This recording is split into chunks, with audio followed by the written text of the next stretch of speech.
Hey, this is Warren from Taming Sorry, and you're listening to On the Fly with Stevie and Jason.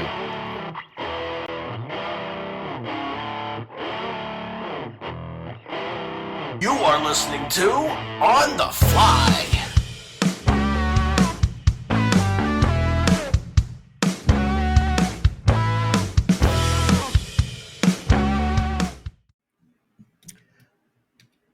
What's up, guys? On the Fly is back again.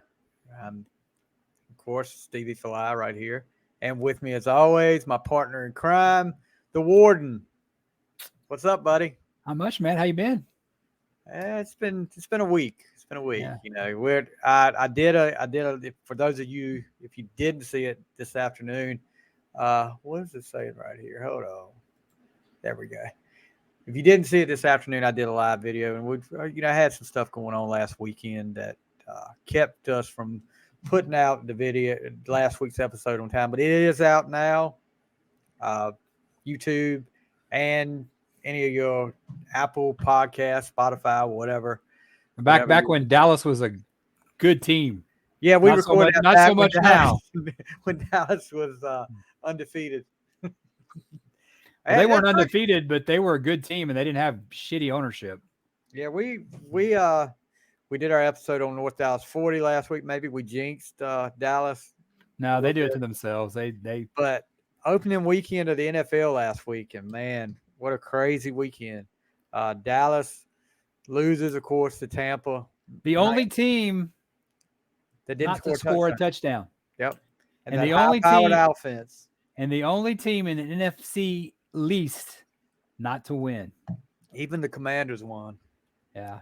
Did you see that? I saw something online about the Commanders that I guess they have a cup coming out, and it's Washington State, not DC. Yeah, they put the wrong people in there. And the guy was like saying, well, management had to see this. I mean, that's how bad ownership is. It's a joke, dude. It is a joke. I don't like to toot our own horn, but toot. Steelers go down to Cincinnati and come out with a win. Crazy win. Of course, before we get to that, Cowboys fans, kind of got even more bad news. Dak out. Wow. Well, is it really bad news? Is it really? Well, I keep saying, I call Jerry. I saw somebody say on Facebook, Jerry lives in the optimistic world. Well, I can see Dak coming back in about 4 weeks, and I'm going, is that a good thing? Did anybody see how he played? I mean, Amari Cooper's not walking through that door. Randy Gregory's gone. It's like you're still the owner of the Cowboys. I'll give a prediction right now, Stevie. This is what's going to happen. Mike McCarthy, rightfully or not, will get the blame for this. He'll get fired, just like they fired Jason Garrett, just like they fired pretty much every coach except Bill Parcells since Jimmy left. And what's the one constant that's been since Jimmy left? And that's Jerry Jones. Jerry Jones can't be like Robert Kraft and go off to the massage parlor and take some time off. He's got to have his hand in anything. I used to think Steven was better, but they got rid of Amari Cooper because he got COVID. And they're blaming him for not getting a shot. People that got shots got COVID. But no, they don't like anybody they don't draft. And that's been proven. Well, why go out and get anybody else in? Because if that's the case, why do they even go after anybody? Because Jerry thinks he's a general manager and he thinks he knows what's best. He thinks he built that team. He didn't. It's Jimmy, and every year proves it. He's pissed off. He told Jimmy 2 years ago when he got in the Ring of Honor or the Hall of Fame that he was going to put him in the Ring of Honor. He still hadn't done it. You know why? Because he's bitter. And even Troigman said that. Troigman said that, well, Jimmy should have been the first one in the Ring of Honor before any of us. You think about he built that team, but Jerry just can't accept it. And I like the Cowboys. I'll be a fan, and I don't drink the Kool-Aid anymore. I haven't for a few years, but I'll still, like I told you a few weeks ago, I think I kind of get it now about people like, I used to like Kiss back with the original. So, I guess I could like the Kiss in the Cowboys in the 90s, I guess. I don't know, because like I said, they haven't, honestly, you think about it, there really hasn't been a quarterback worth it since Aikman. Romo was good. Dak is good, but they're not superstars. They're not the one to push you over. No. You think Cooper Rush can be the next Tony Romo coming off the bench? He can't be any worse. Because they said, he's come on coming back. now. Look, No, Tony Romo. he beat Minnesota last year. Yeah, but one game, dude. I'm just saying, can he be better? Can he be the next Tony Romo? And Cooper Rush? Yeah. No. Okay, that's what Cooper Rush can't. They just hell, our quarterback starting for us. Get this, Stevie, was one that we cut, and we only got back because nobody got him. That's why he's our quarterback. Times are not good in Cowboy land. But they haven't been. It's it's funny. Last year we won our division. We choked in the playoffs as always, but any other team that wins their division, hey, had a good season, but the Cowboys just put it on themselves. It was a disappointment for them. Yeah, well, they should be used to it. They act like this is something new. It's not. It happens every freaking year. We're becoming the Minnesota Vikings when Red McCombs owned them. We have all that talent. Well, not this year, and we just choke. And plus, you were a talented team last year, but you played one of the worst divisions of football last year. That's true. Winning the NFC East was, whatever. No, you're right. Yeah, I can't argue with that. It's kind of like it, but the difference was when Brady was with the Patriots, the AFC East back then was terrible. That was almost a guaranteed 6 wins, except Miami always beat them at least once a year. But, Brady seemed to. Yeah, but Brady won. Brady won when it counted. Brady won Super Bowls. He won when it counted. Yeah. And, honestly, the defense did a pretty good job only getting him one touchdown. They kept Dallas in that, but the offense just couldn't do nothing. Michael Parsons is a beast. Michael Parsons, yeah. I do like Michael Parsons. But you can't keep your defense on the field. I agree. You can't have so many 3 and outs and your defense had to go right back out there and geez, they get tired after a while. And I told you that I had more faith in my college team than I do my pro team. And you guys almost pulled it off. And we almost pulled it off. I don't know why that wasn't a safety, and I don't know why he missed that field goal. But, Cowboy fans are already saying, hey, what's the guy's name for Alabama? Bryce, the one that – is it named Bryce? Yeah, they want him. They want him, and it's like, well, what's that going to do when you have shitty ownership that puts a shitty offense around you? You could have I don't know, freaking Bobby Boucher come and join the team, I mean, it's just, and I don't know, man. I mean, there's something that I'm not talking any more Cowboys this year because I expect them to go 0-17, and I hope they do. You'll be talking more. Even Jerry will fire himself, maybe. I don't know. Right, that ain't gonna happen. Yeah, Texas looked good. Texas, that quarterback for Bama, there was plenty of time. He came back. Yeah, there were some questionable calls, but I mean, Alabama won that game. I mean, they're number one. They were number one for a reason. And I told you that Texas. They're not anymore. Well, yeah, Georgia should have been number one altogether. I know that much. but I told you that they weren't going to lose by 20, and I was right. You're right. You almost scored 20. They're playing UTSA this weekend.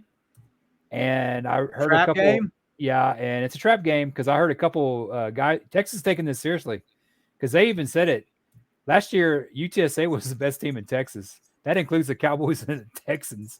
I mean, they are the only ones that really played for a title. UTSA, better than Baylor, better than Tech. I mean, so this could be a trap game. UTSA's no slouch, man. UTSA's no slouch. Yeah, that's the kind of games you especially coming off something as emotional as you were with that game, because there was a lot of emotion in that game. Did you see after the game the two Alabama players doing the horns down? Yeah, that Nick Saban told him cut that out. Cut that shit out. And he was right. You just barely got by. You just barely got out of this, and you're going to come up here and do that? No. But on the other hand, I hear that that's a 15-yard penalty for doing that. Come on. I love the Longhorns, but you get penalized for that? No. It's taunting. But guys, look, that's a part of the game. I've seen less than that. And I'll say this. Last year, the Steelers-Chicago game, the Bears, one of the Bears guys sacked Roethlisberger and just stared over there at the sidelines. And he walked over there to the sidelines and stared. I don't think he ever said anything. They threw a flag on that, and it cost the Bears the game. So, I mean, What are you gonna do? Yeah, but It's I mean, stupid. It's I miss stupid. the end zone celebrations. I mean, God, like, I mean, it's just like there's You don't no miss the fun in fun bunch. sports anymore, huh? You don't miss the fun bunch. They used to do that. Y'all, you remember the fun bunch? No, The I remember the Brady Bunch. Redskins back in like the 82, What name did you say, 83. Stevie? What was that? Did The you fun bunch. no, the name of the team you said? What was that, Well, Stevie? they were the Redskins back then. And every time they'd get a touchdown, they would get in the end zone. All the receivers would get around in a circle and they all jump up. What's fun with and that? get a Who flag. cares? Who cares? I mean, I don't don't they care. even? I mean, you have fun. You can't even dunk the ball through the goalpost anymore, right? No, no, that's a big no. I wish I knew who this was right now, but I got a feeling I know who it was that just commented. It's still It says that I'm staring at you guys right now and no one is throwing a flag. It's got to be Robert Matthews. Who's that? That's your buddy, the gigging the Aggies guy. Oh yeah, that was another. How'd the Aggies do this weekend? Exactly. I wanted to bring that up. Yeah, I had some buddies. That's what I was getting at. The Dallas. I don't talk crap. I don't talk smack and stuff. Yeah, it's good to joke around about that because it's like it doesn't lead to anything. But A&M lost, and that did make my weekend. I'll leave it at that. Oh boy. Anyway, the Aggies end up losing Appalachian State 17-14 at home, by the way. And yeah. The mighty the sacred Kyle Field. I'm trying to figure out who this is. I don't. Yeah, but what I was saying earlier about the Fun Bunch, back when they used to do that, and they were playing at Dallas one year, and they scored, and they all got together to get ready to do it. Here comes two of the Dallas Cowboys. It's okay. I got it right here. Who this is? This is one of my Rage Wrestling guys here. One of the managers, Spencer Chestnut. He's the guy talking, and we appreciate you chiming in, Mr. Chestnut. Yeah, there probably should be a couple flags for our mugs. Yeah, we need flags anyway for just being here. Overtly handsome, man. Just hey, outstandingly handsome, man. Thanks for noticing. Appreciate that. Yeah, we appreciate that. But yeah, Spencer brought up, except when the Dallas defense got in the middle of the high five celebration, started fights. I remember that game. That was like 83. Yeah, I remember watching that Sunday, and I was like, "Oh, it's gonna be a fight here." But the Redskins, what I consider taunting is what they TO did to the star. That's taunting. Celebrating if you make a touchdown. I'll tell you this too. I guess standing over a guy after you hit him, yeah, and looking, that's kind of like taunting there too. But I kind of talking about the Cowboys again. And, the bright spot that is our defense. Who's it? Tiggs, number 7. When he does that stance, I'm surprised they don't flag him. Diggs. It's Diggs. Diggs, yeah, sorry. Yeah. I'm so with the Cowboys right now. But that stance he gives, I was like, wow, I'm kind of surprised they haven't. But nothing ever tops Tim Duncan getting ejected for laughing. Did you ever see that clip? Joey Crawford. I did. Tim Duncan did nothing. The only time he's been ejected from a game for laughing. Yeah, and Spencer chiming in again said Mariucci suspended T.O. for 2 games for doing that at Dallas that time. And then he ends up being a Cowboy later on. Yeah, I made the mistake of going, if that guy ever joins the Cowboys, I quit. And he joins. Yeah, all right, welcome to you. You never say that, dude. It's like that. It's like when Robert Ory from the Lakers joined the Spurs. I was like, oh my God. Okay. Well, you ought to won been happy then. 2005 ring. We won that ring because of him. Yeah, he usually brings a championship wherever he goes. Yeah, but I heard some interviews with him, and he kind of was talking some smack. Said that he was talking about Manu. Manu Ginobili just got into the Hall of Fame, which is great. He deserved, very deserved. Manu, and of course you see these sports writers like I saw some guy on ESPN was saying, I think he's that guy that used to do First Take with Stephen A. Smith. Max Kellerman. Is that him? that was saying with the Albert beard. Pujols is obviously on steroids because that's why he's hitting again or something. And it's like, nobody's heard from you. Nobody's heard from you, Max, since you. If it's the same guy, I mean, the name I didn't really. It could have been him. A But little it's like, kind of a skinny guy. I just saw the with a name. beard. I didn't. Yeah. Yeah, I think that's the one. So Oh, Pittsburgh. but did he have a field day? Stephen A. Man. Oh yeah, I love it. I'm a Cowboy fan, but I love it because he's playing the heel wrestling thing, and people, Cowboy fans just get so pissed. Did you see? It was last week. I forgot what day it was, and they had some guy on giving his picks for who makes it to the Super Bowl. That was Mad Dog Russo. I was telling Mad Dog Russo. Yeah, that was. Yeah. And I text you that. I go, I text you. Go, we're in trouble. Mad Dog Russo's picking the Cowboys. He walked out. Hell, I didn't even pick them, and I love the Cowboys. Yeah. I know. I ain't stupid. I'm not even a football guy. I just know what I see. Yeah. So Pittsburgh goes down to Cincinnati with the golden boy, Joe Burrow. Yeah, but what at what cost, man? Losing what? Well, see, okay, hold on. We're getting there. But the way our defense played, if our offense could just catch up, we might have a chance to not win the Super Bowl, but to be, maybe win the North. Because I wasn't impressed with any of the other ones. We had 5 turnovers. We forced 5 turnovers. Because you're in a weak division too, right? Well, it's usually not a weak division, but Cincinnati and Baltimore. I mean, That's true. We get them. We play in Cincinnati next week. Yeah, which is weird that we don't play you guys this year, do we? The Steelers? I think we do. Yeah, do we? I think we do. Yeah, I think you do. Well, I'm boycotting. We got to bet on that game, man. I bet I'll lose. But anyway, they get down there and they hang on to win. Crazy. I mean, win's a win. How often do you see a long snapper get hurt and affect the outcome of the game? Because the long snapper for the Bengals gets hurt, he takes too long. I've never heard that before in the NFL. The snap took too long to get back there on the extra point, and we blocked it. Because I had already texted a friend of mine. I said, well, he said, what's the score now? I said, we just lost. They scored a touchdown. They're getting ready to kick that point. And all of a sudden, boom. I was like, nope, wait a minute. But, yeah, it was pretty crazy. But like you said, comes at a big loss, TJ Watt. But he may not need surgery, though, right? It's a slight tear. It may not need surgery, so they're saying he may be back in 6 weeks. So we'll see. I don't know. I mean,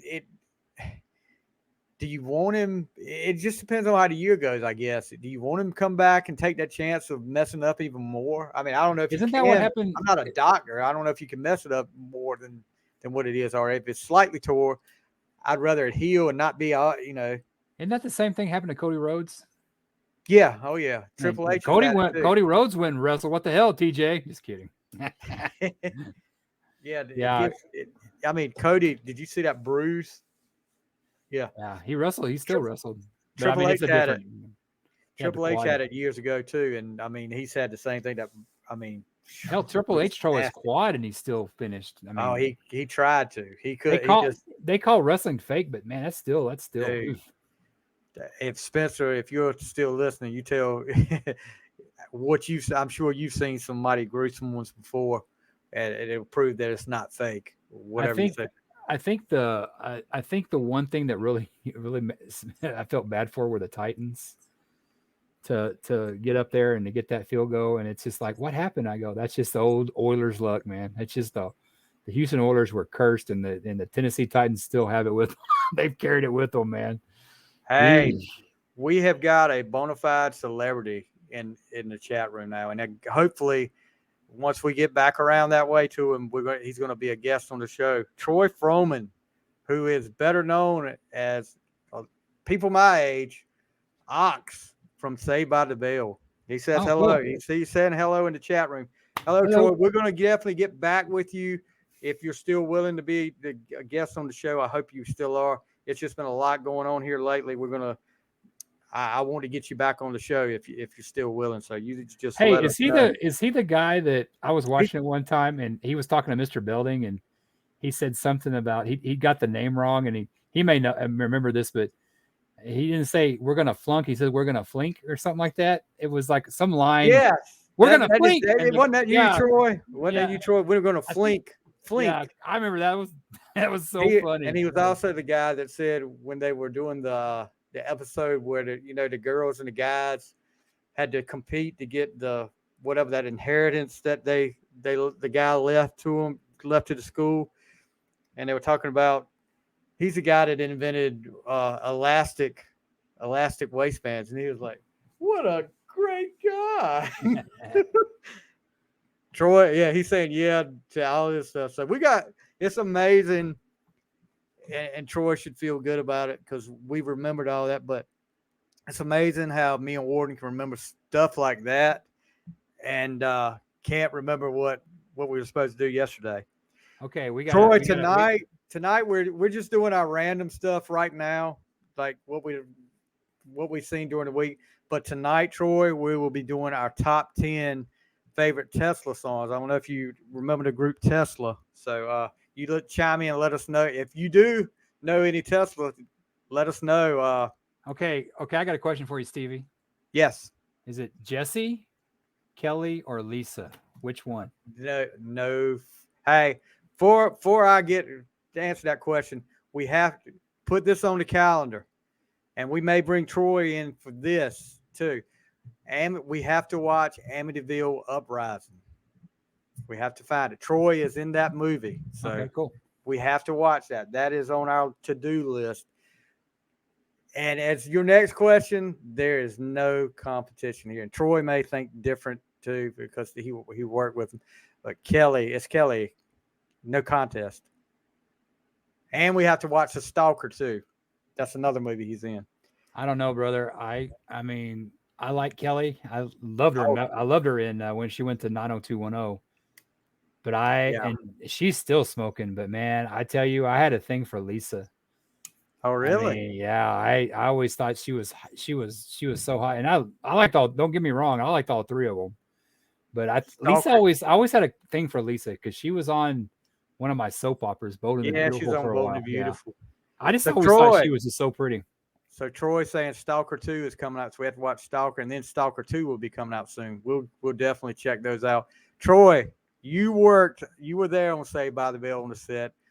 Is it? I don't want to put you on the spot or anything, but you may be friends with all of them, man. We can't do that to him. Jesse, Lisa, or Kelly, and we'll see what Troy says. I know he may be friends with all of them. He can't do that, man. Come on, we can't put him on the spot like that, man. Yeah. Troy's a good guy. Me and Troy have talked for a while. We've been trying, and it's my fault. I should have been back in contact with him. Well, Stevie, it usually is. You don't have to tell anybody that. So yeah, it is. Just blame Stevie. Blame Canada. I better not say that. We'll be anyway. So you're gonna pull a Shawn Michaels and put the flag in your nose. Nah, I'm not gonna do all that. Before we get to the main event, talking about the NFL, last Thursday night was the opening night, and it was the Rams versus the Bills, which ended up being a slaughter. The Bills slaughtered them 31-10. But all week long, this hype had been going on about oh Lord. Look, Troy says, I'm not friends with any of them, and I choose all three at once. That's another option. That's all the above, I guess, huh? Go on, Troy. But anyway, all week long, they had hyped halftime show. Ozzy Osbourne is going to play his halftime show. And myself and Joe Decker were texting back and forth because we were waiting for it. We were watching the game, enjoying the game, and said, well, Ozzy will be playing halftime. I'm interested to see what he looks like, how he moves around. And my internet started acting up, because I'm streaming. And Joe was like, Joe said, what the heck was that? And I said, oh, God, what'd he do? And he said, it was 10 seconds long. And I ended up going back watching later on. Yeah, they didn't, you barely heard it. And it was like 10 seconds long. But now, Ozzy's putting out the full halftime show where you can stream that. So if you want to check it out, The Stevie, the Almighty Dollar. They had advertising that they wanted to Yeah, sell. That's what it was. They're going to make more Sharon, money. They're going to make more money off that time advertising something than watching Ozzy. Sharon was ticked. Well, she deserves to be ticked. She's another story. Yeah, I Troy. mean, honestly, dude, Ozzy's like 70 years old. Guys like us, yeah, but there's a reason why, they had an R&B hip hop at the Super Bowl last year, because that's hip hop is what rules this world, and it's not aging metal. Not me. Sorry. Not my world, that's you though, but you're my not, world. you're not the demographic they're trying to reach either. Dude. No, it's definitely not that. Okay, yeah, Troy, we will definitely watch that, and I'll get you. We'll book a date for you to come on here and talk, and we'll put you on the spot for more stuff about Saved by the Bell too. Yeah, we definitely got to talk Saved by the Bell. Oh yeah, we will, but we want to push his stuff too. Yes. So anything else before we get to the main event? Did we leave out anything? No, I just thought we were kind of talking about how AEW's kind of in a tailspin. Train wreck. It seems like right when Triple H took over, they got scared. And it's like now MJF, who just came back, is supposedly was involved in the ruckus going on backstage. Is it MJF or MGF? MJF. Maxwell J something. Yeah. Friedman. Yeah. Who is probably the best heel in the business. That dude is just yeah. Look. I mean, he goes after little kids and everything, man. He don't care. Did you watch it last week? I want to say they were in Buffalo, and he came out. Is that when he was talking to Moxley? Well, yeah, he came out. I don't like that cheap heat when they use the WWE and Triple H. I mean, come on. Stand on your own. You don't need to be bringing WWE into that's cheap heat. Well, listen, he came out, and he was baby facing it. I mean, he had a Buffalo jersey on and everything. He was that's what he does. Facing it big time, and everybody was cheering. Did you hear how the crowd was cheering? They wanted him to be babyface. And he from Buffalo? And he from up there? And that is, I don't know. That's exactly what Shawn Michaels and Triple H used to do. I mean, they'd come out, oh, you got them going, and then they just totally turn on them. That's great. But yeah, they say, and people can correct. He's from Plainview, New York. Correct me if I'm wrong, you wrestling experts out there, but they say the best time to turn a heel babyface is when they're at the peak of their heel run. And I can't imagine him going any better. That was like with Nikita's, Nikita's his situation was a little different with Magnum being in that wreck. They had to have another babyface come over, but I mean, Nikita was like the heel. Well, not the heel, but he was one of the big heels in Crockett at that time. And then to see him come out with Dusty and do what he did, yeah, that was pretty cool.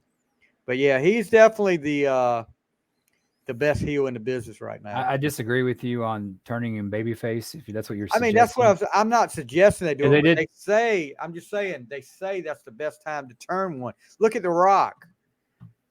Well, look what they did to Austin. They turned him heel when he was the biggest babyface. I mean, just let it roll. There's certain wrestlers you can't turn heel and get the people to boo. The Road Warriors, they tried that when they beat up Sting, and they were still cheering. They were cheering the Road Warriors against Sting and Luger. Look at Jericho. Jericho just recently being a heel, and they still sing Judas. Yeah. I mean, there's certain guys you can't turn. I heard a little spoiler that makes an appearance in the new Cobra Kai. Don't tell me. Watch it. I finished that today, and I give it 2 thumbs up. Is it good as last season? Last season was pretty good.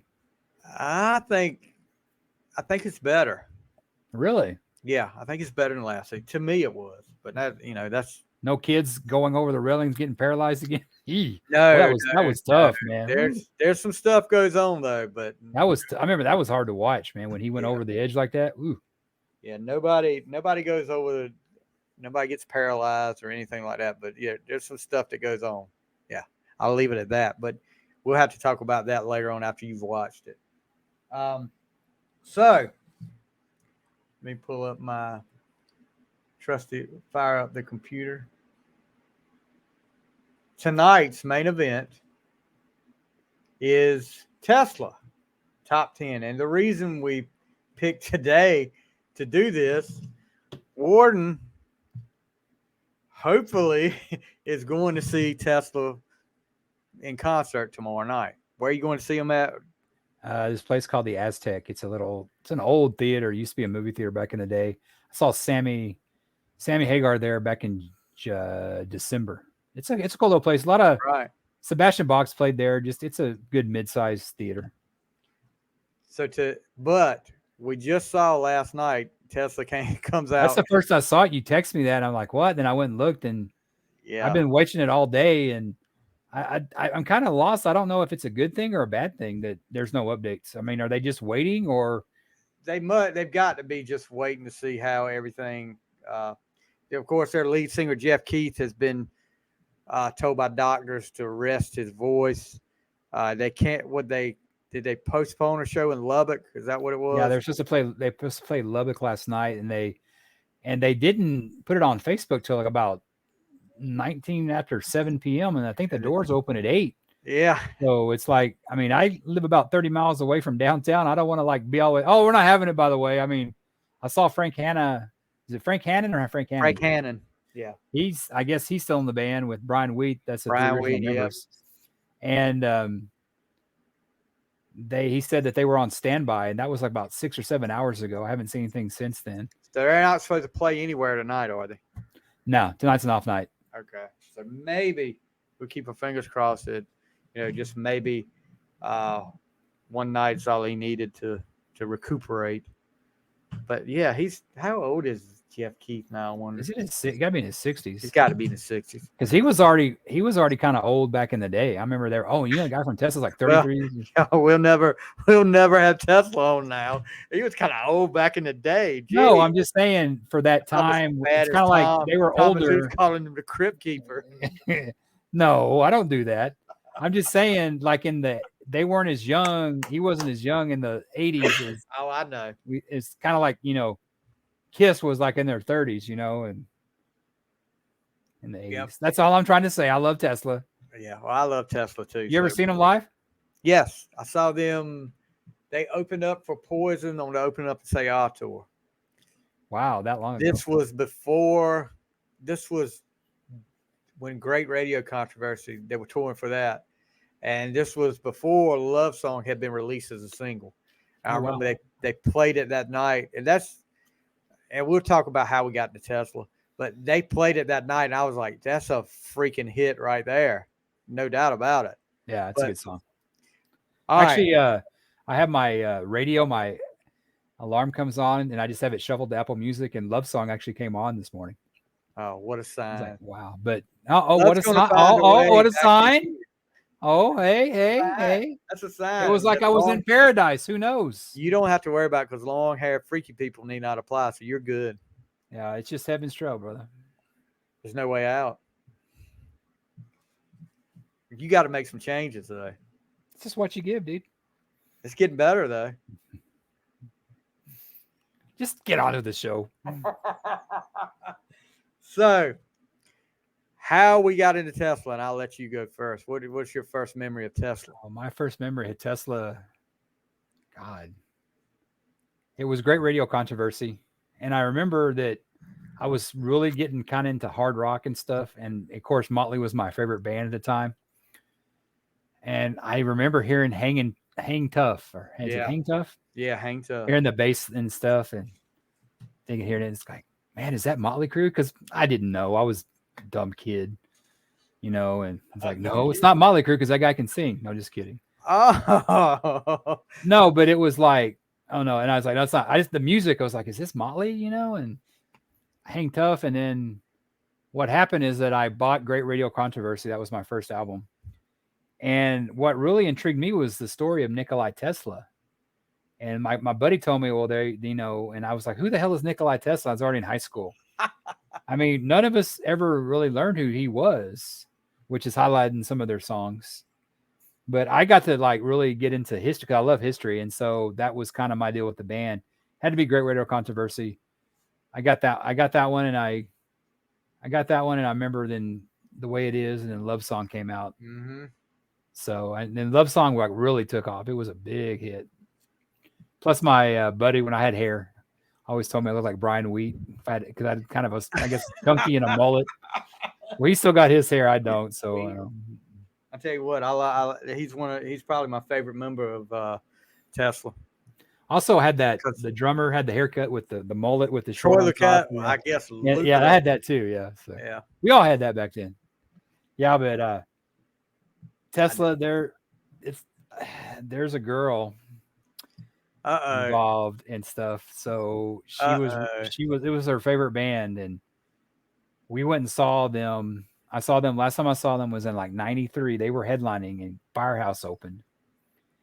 And it was a place called the Freeman Coliseum, which is the first time I saw it's an old place Elvis used to play. It was one of the places we were talking about with the Kling brothers. Oh, we got the clown laughing and stuff. I mean, it's an old place. But I had lost my wallet, and she wasn't my girlfriend. She was just a friend of mine, but I had the biggest crush on her. And I lost my wallet, so I went and bought a ticket. They had bought front row, like third row seats for Tesla. So I'm there walking along, and I'm up there, and I drove home, her and her sister, and then I found this ticket. It was a floor ticket, was on the floor. It's like, oh crap. So it got me on the floor. It was like row 21, but I snuck down to like row 3. So we were on row 3 for Tesla. It was great. Cool. And yeah, it was pretty cool. Yeah, we had a drifting apart. My best friend started dating her sister, so it messed everything up. But every time I think of Tesla, I think about her. I mean, she was the one girl I never told, oh, I really care for you. I'd like to get something more. And my buddy tells me, you had your chance. Like, don't tell me that these years later, bro. I don't want to hear your that. chance right now, dude. What's her name? No, she's married. No, come on. Married and an Aggie. So that exposes it right there too. So. Okay. Never mind then. I wish her well. She's listening. I wish you well. You probably wish me to go to hell because we don't talk anymore. But oh well. And you never guess her name. Her name? Yeah, Susie. Little Susie's on the up. Yeah. So that probably didn't make my list. I'm just kidding. That's probably that was high school, man. It was high school and early college. It was fun. Yeah. I mean, it's that kind of like what you do now compared to then. But I was a dumbass back then. I'm still probably a dumbass, just more experience. Martin Acosta has just came on and says, "Kiss Creatures of My Deluxe Edition." I like that. I like that. I mean, I like the Creatures Deluxe Edition. What are you saying, bud? What do you want to tell? You want to talk about that? You let us know what you want to talk about. Is Tesla part of that? I didn't hear. I didn't read the liner notes. Did you, Stevie? Is Tesla part of that? I don't know. Because this does say a Tesla top 10. Martin, you can, if you want to talk more about it, let me know what you're talking about. But yeah, that Kiss Creatures of My Deluxe Edition. Yeah.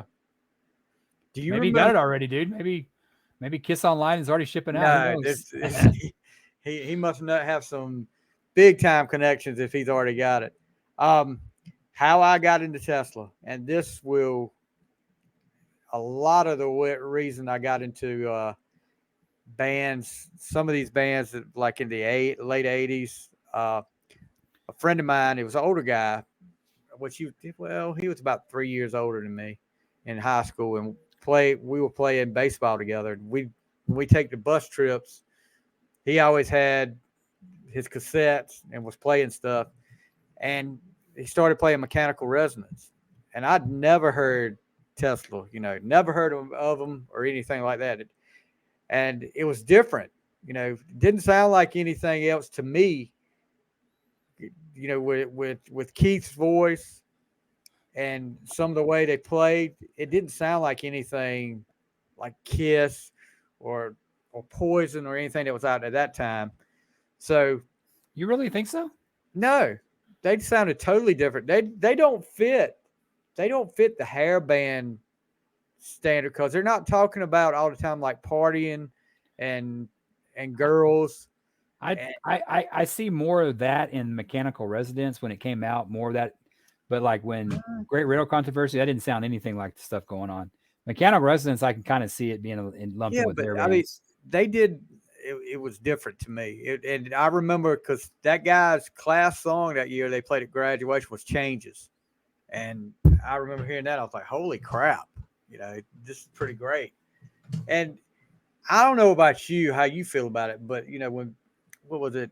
Psychotic Supper came out, and that was about the time grunge took over. If that happens, Psychotic Supper comes out, if grunge takes over like a couple of years down the road, you're looking at a big time boost for Tesla.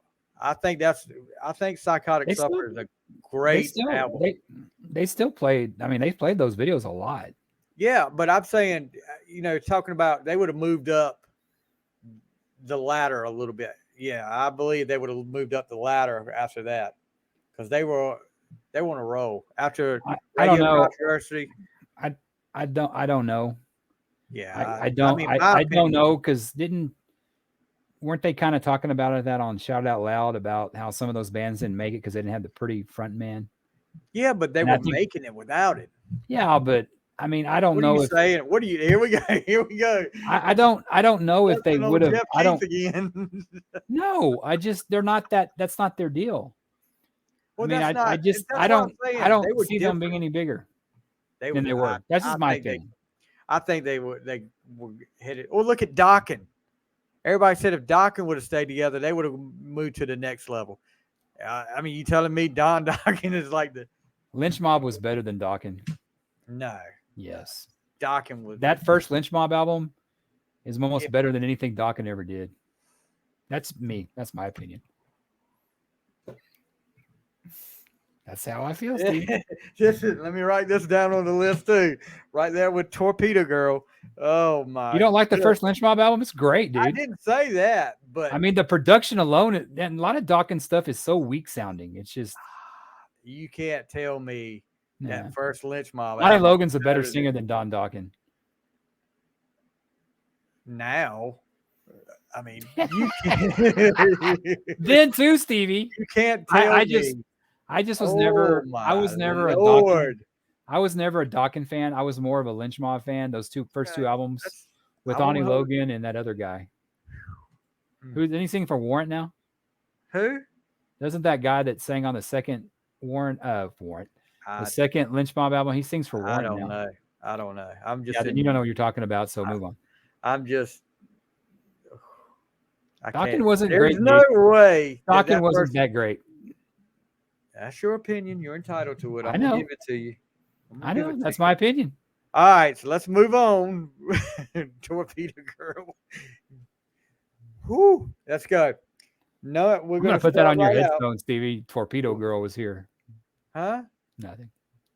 Torpedo you're obsessed with that. You don't even talk about the Revolting Cocks anymore. I mean, that's replaced for that because I used to talk about that all the time. Yeah, that was so dang. Torpedo Girl's not a bad song, bro. And a lot of people back me up on that.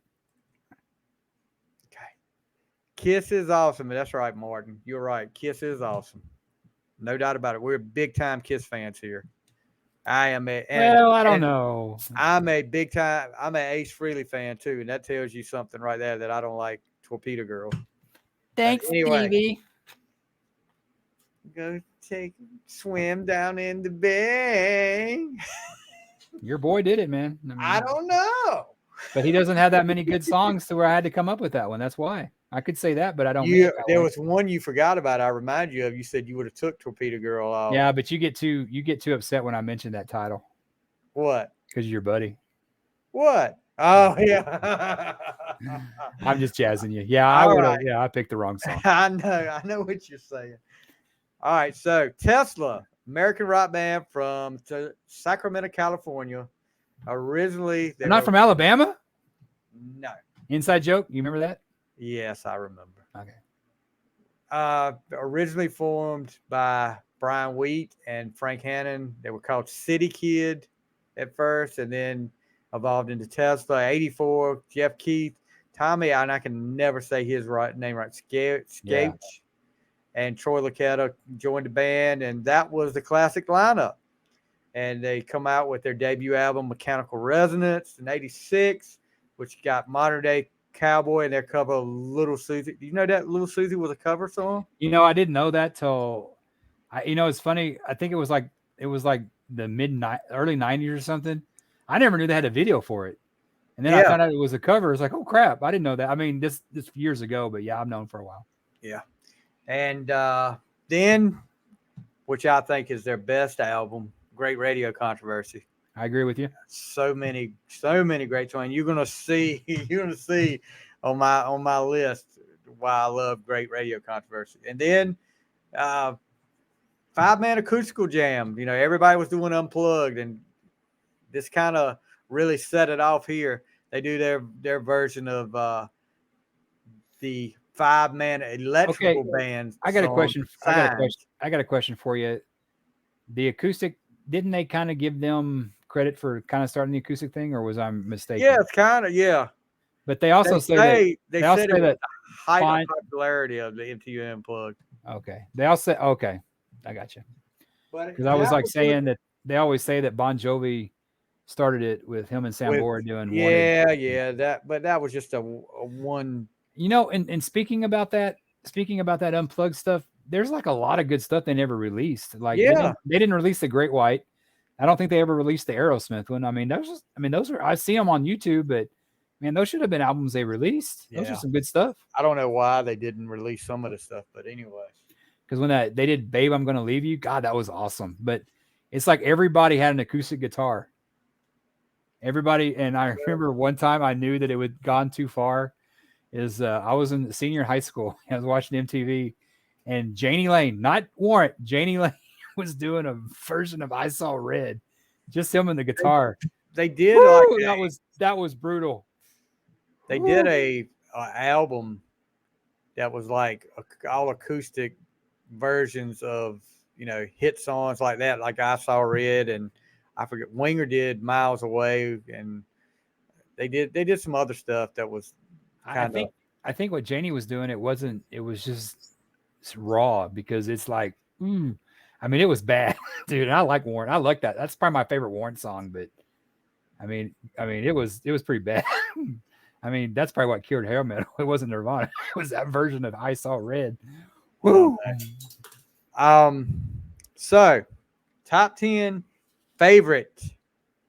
Our favorites. Our favorite. Everybody. Not anybody else. And I dropped my pen. Hold on. So I'm going to let you start off with your number 10. Okay. And a big reason why I say that Mechanical Resonance kind of reminds me of everything that was kind of going on around that time is because my number 10 is Rock Me to the Top. I mean, it's a hard rock and fast tune, and you got the backing rock.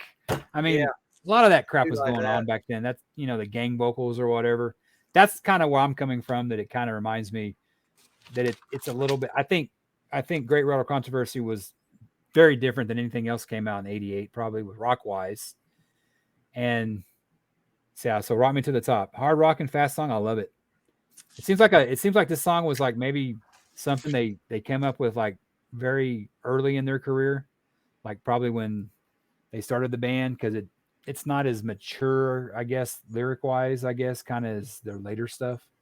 I mean, this is a good start, but you know, it's a good, fun, fast song, but it's not kind of like what you would, you know, see on Great Rattle Controversy or after. It's an early song. Cool song though. I like it. Yeah.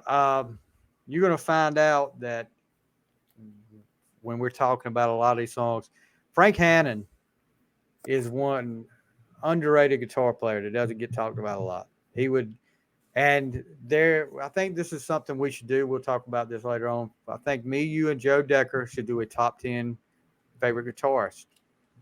And I think that should be. Well, I know what both y'all's number one is. What's the point? You don't know that. No, yeah. You don't know Ace is going to be, you're both Ace guys. It's going to be Ace. All right. Fella.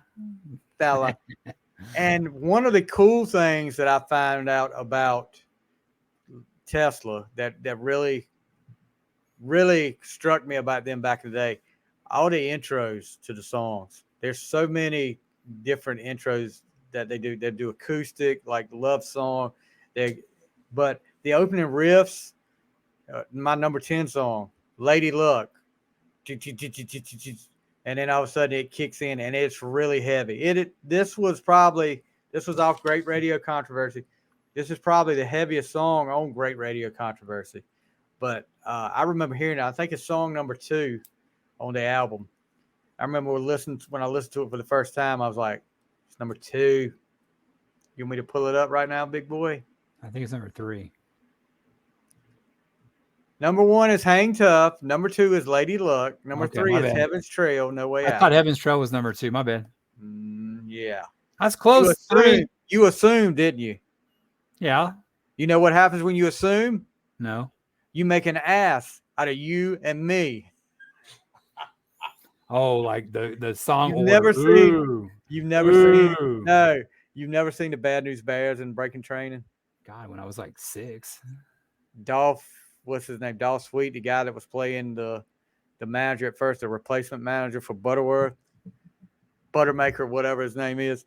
Sorry, Stevie. I don't said remember. that. He writes it on the board, ASSUME. And he said, you assumed, and he separates it into ass, you, me.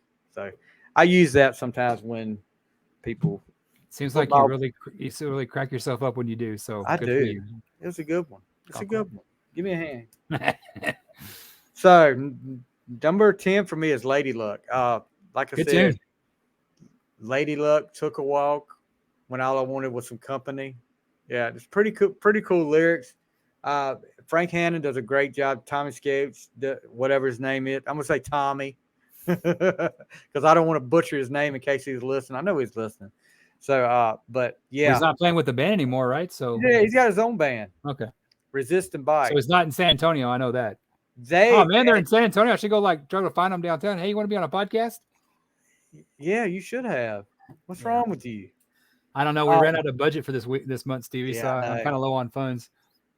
You're right, Martin. Martin's chiming in again. Martin says Ace is very awesome, and you'll like this. You should like Martin because his Facebook cover photo is the Dallas Cowboy star. So he must be a Cowboys No, fan. I like Ace. He's just not my favorite one. Well, that's fine. I just had to give you a hard time about that because we should do the 10 I don't guitars. care. That'd be fun. Yeah, we're gonna do that. Sounds So Lady Luck's my number 10. What's your number 9? Okay. Well, you just mentioned it about the guitar intros. I remember this on MTV a lot around the time. And I almost got kind of sick of it because it was on MTV so much. It's like, oh God, there it is again. And I liked it when it first came out. When I first 100 times were great. Love the solo. Remember playing it. It's What You Give off Psychotic Edison's Medicine. Off Psychotic Supplement. Edison. Yeah. That's a horror movie. Psychotic Edison. Yeah. Well, they should have named, my opinion, they should have named it Edison's Medicine. I thought Psychotic Supper was kind of lame. Well, I thought Edison's Medicine was good because it highlighted what they're about. So, What You Give? You thought the song? Did you think the song was good? We'll get to that later. Medicine. We'll get to that later. Oh. So, What You Give? All right. Just a cool song that comes together, starts out slow, and everybody starts singing at the end. You know, it's like Testify. All right, my number 9. I guess you didn't like that one, huh? I didn't say anything about it. It's all right. My number 9 is off Bust a Nut, Mama's Fool. I like the country intro because they kind of start off slow, and he's doing that because the first time I remember hearing it, I was like, Tesla turned into a country music band, and then it gets heavy. And what is it? Don't let the same dog bite you twice. Yeah, it's pretty cool. And the only thing the guitar playing is great. The only thing I didn't like was in the chorus when he says, Mama didn't raise no fool. And then he said, I've been fooled again. So I was like, could have said something different than that. It didn't make much sense.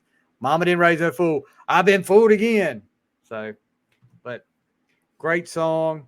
That's probably one of the only later Tesla songs you're going to see on my list. But yeah, Mama's Fool, my number 9. Yeah, I didn't have anything off Bust a Nut on mine. I didn't really like that. It didn't. I think I was into different things when that came out. So Yes, wasn't that the grunge era? you were listening to the Wiggles. No, I was probably listening to the Proclaimers, dude. That's what it was. I would walk. You know who it is, though, don't you? Okay, my number. Twins look freaky. They were freaky No, they were looking, pretty. dude. They were pretty freaky. They made $1 million off of it, though. I'm sure. Yeah, and then they disappeared. Yep. Till they did a car commercial a few years ago, I think. What? No. What was that other song? Did they have more than one? God, you Stevie, and that useless information. Yep. They had another song. Save that for another podcast. Let's go I'm on to gonna number look 8. it up though because it's gonna bother me. You go ahead and do your number 8. Well, you're not going to listen to me as usual. I am listening. Okay. My number 8 could almost be I always thought it was kind of a sister song to my number 9 off the same album, fun song. It's about living and let live. It's called Call It What You Want, you know? Call it what you want. You know, Yeah. I'm just I used to think he said the F word, but he says I'm just a buck from Texarkana. And I was thinking, is Texarkana in California now? I thought you guys were from California. California. Yeah, Call It What You Want. That's Well, just a cool song. Just, okay. I mean, it's kind of weird on the beach. I mean, I didn't get that whole part where he's dancing on the beach and he's got his shirt off. That was different. So, but hey, call it what you want. Okay. My number 8. Damn, that's 2 songs in a row that you just had nothing to say about. I'm not a fan. Wow. It's okay. I mean, Well, it's no, okay. it's fine, but You weren't I mean- a fan of my number 9. yeah, I don't like busting nuts, evidently. Yeah, you don't. Never mind. What do you want me to say? Call it what you want. It's okay. I mean, it's Well, not, you're supposed to give kind of feedback. That's the whole point of the show, Stevie. yeah, Like, well, oh, well, it's not really mine, but you're just going on to yours. I mean, that's the whole point of discussing an album. It's not one of my Well, favorites. that's nothing there. Just move on. Okay. Nothing to see here. Just move on. Nothing to No, see. I didn't really care for that Nothing album else. song. Yeah. Nothing to see here. Exactly. Nothing to see here. You'll be like in Naked Gun when he's like got that megaphone on those 2 That's people. what I'm saying. Leslie Nielsen. Nothing to see here, and there's explosions Oh, behind them. Well, also the one where they got the megaphone. Okay, please stand back, and there's like 2 And they're people right there. in front of them. Yeah, it's okay. I mean, Again, I want your opinion, Stevie. That's what we do here. it's on my honorable mention list. Okay, Yeah, but you're supposed to try not to give that away. I was No, but you're supposed to give your. I mean, when we do these, you're supposed to like give your thoughts on things. You know, that's not really my song. Cool solo, whatever. That's Yeah, what we do. you pretty much said it. I mean, it was a cool solo, but I don't.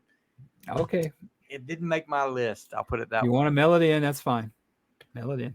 That's fine. Mail it in. Mail it in. Number 8 for me. I don't like it. Move on. No, All right, number 7. you're right. Number 8 for me. Getting Better.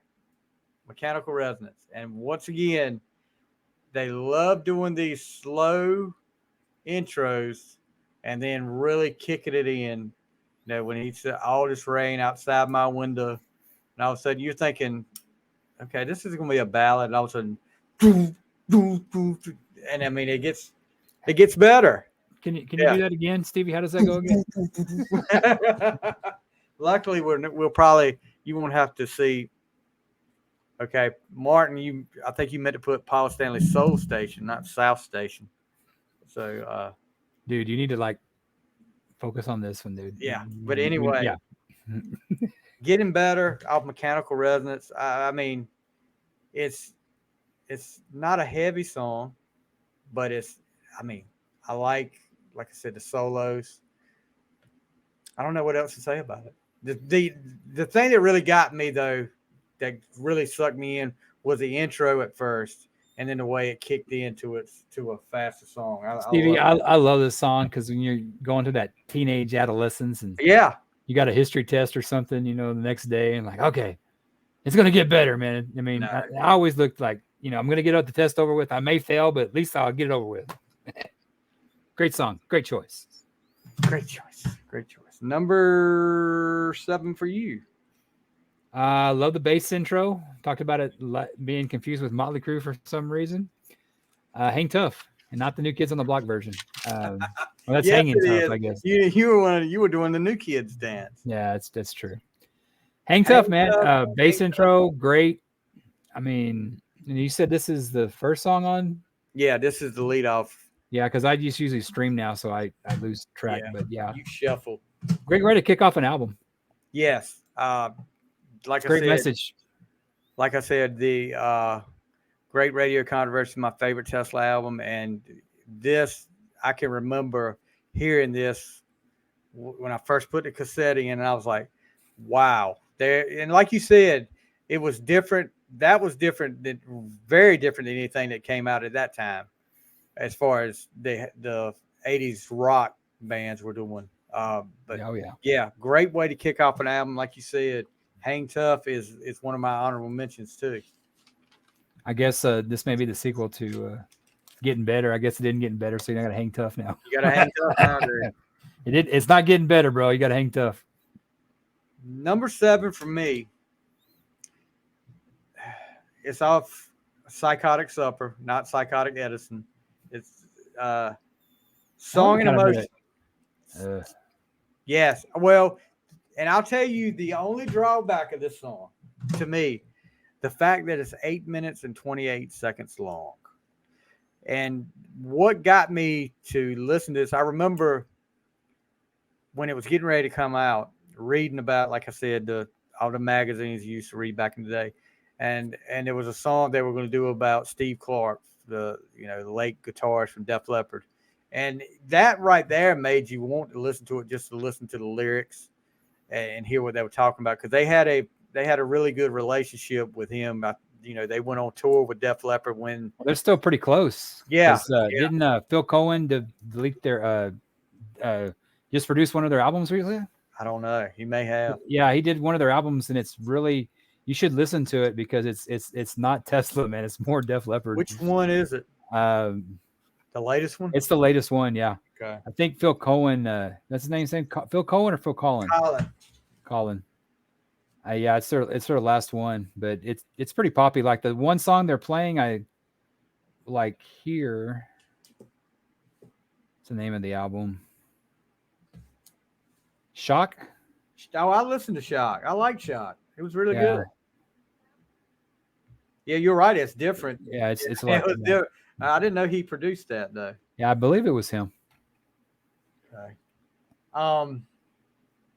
Shock. What was the other one? There was another one they did that I listened to not too long ago. There was a later one. Gosh, I'm looking at now. Your song and Emotion. Was it Song and Emotion? Song and Emotion. I'm not a big fan of this song because I don't know if it was I was going through something in my life at the time or what, but it just seemed to always bring me down, It's a depressing song. Oh, it is. And I guess it's meant to be because of what they're singing about, but yeah, it's not, and it's too long. It's not one of my. It's way too long. 8 minutes and 28 seconds. Way too long. But it's a beautiful song, but it's just depressing. Yeah, it's kind of depressing, but I do like it. I guess it always stuck with me because it was about Steve Clark. Do you remember where you were at when you heard about Steve Clark dying? I was on my way. I was in high school of my senior year, and there used to be a local channel, or a national channel called Z-Rock. They used to like be on AM, and they were like a metal thing. And me and my buddy were driving to school, and they just broke the news that he had been found dead. And I was like, wow. I want to say I was at home, and that was, we couldn't get cable where we're at when we had to get a. I've been there. One of those big, you remember those huge satellites? Yeah. That you had to hit the thing and it would turn the satellite. So we had just got that. And I guess that afternoon after I got I wasn't working. I was going to school.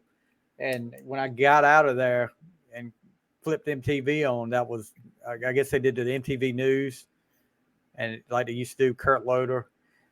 And that was where I remember hearing it that day.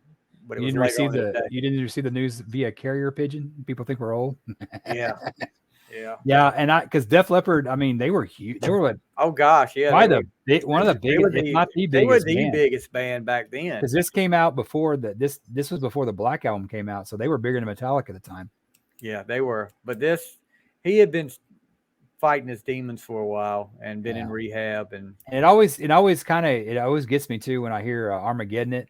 Come on, Steve, get it. I mean, well, it's you just, know how, I mean, anybody that's a Def Leppard fan that watched any of the documentaries said he had, and no pun intended, he had so much stage fright that he would. There were stories that he tried to break his hand before the first show on the tour. He would try to break his hand before it goes, but once he got on stage, he was fine. And I think he's Dak Prescott or something, you know. Anyway, and the stuff you hear about him, even the guys from Tesla and like Phil Collin and Joe Elliott, man, he was a nice dude, one of the good guys. Well, he just couldn't beat his demons. One of the bodyguards for Def Leppard, I think that's who he was. Used to, they pretty much put him to watch him, and you know he had quit, and then he got back on. That guy you could tell it got to that guy when he was telling the story. He said, "Steve, please don't do this to yourself. Yeah. Please don't do this." And you know, it's sad, but you know that was their tribute to Steve Clark. And I think us being so young, that, you know, back then we started kind of losing my grandparents kind of started losing. I had a good friend of mine that got killed around. I mean, you don't really expect at that age. You kind of start getting around. I think that's what his death resonates with me so much. Maybe that's why I don't like the song that much, because it reminds me of him. Well, you know, between that and you had Eric Carr that had passed. Yeah. I mean, Freddie Mercury was a little bit older, but still, he was young. Freddie Mercury? No, I think Steve Clark passed away before Freddie Mercury. Did he? You think? Did he? Yeah, because maybe I was out of high school. I'm just saying that. Yeah, I know. There was three that you lost there around that time frame, and losing two of them in the same day. I mean, yeah, and to be like just so part of one of your favorite bands. I mean, Def Leppard was huge, man. They were great. But you know,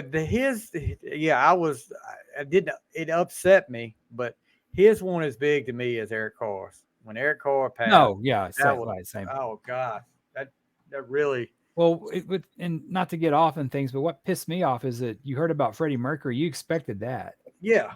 And it's like, and Eric Carr died. I mean, like, really? Well, everybody remembers.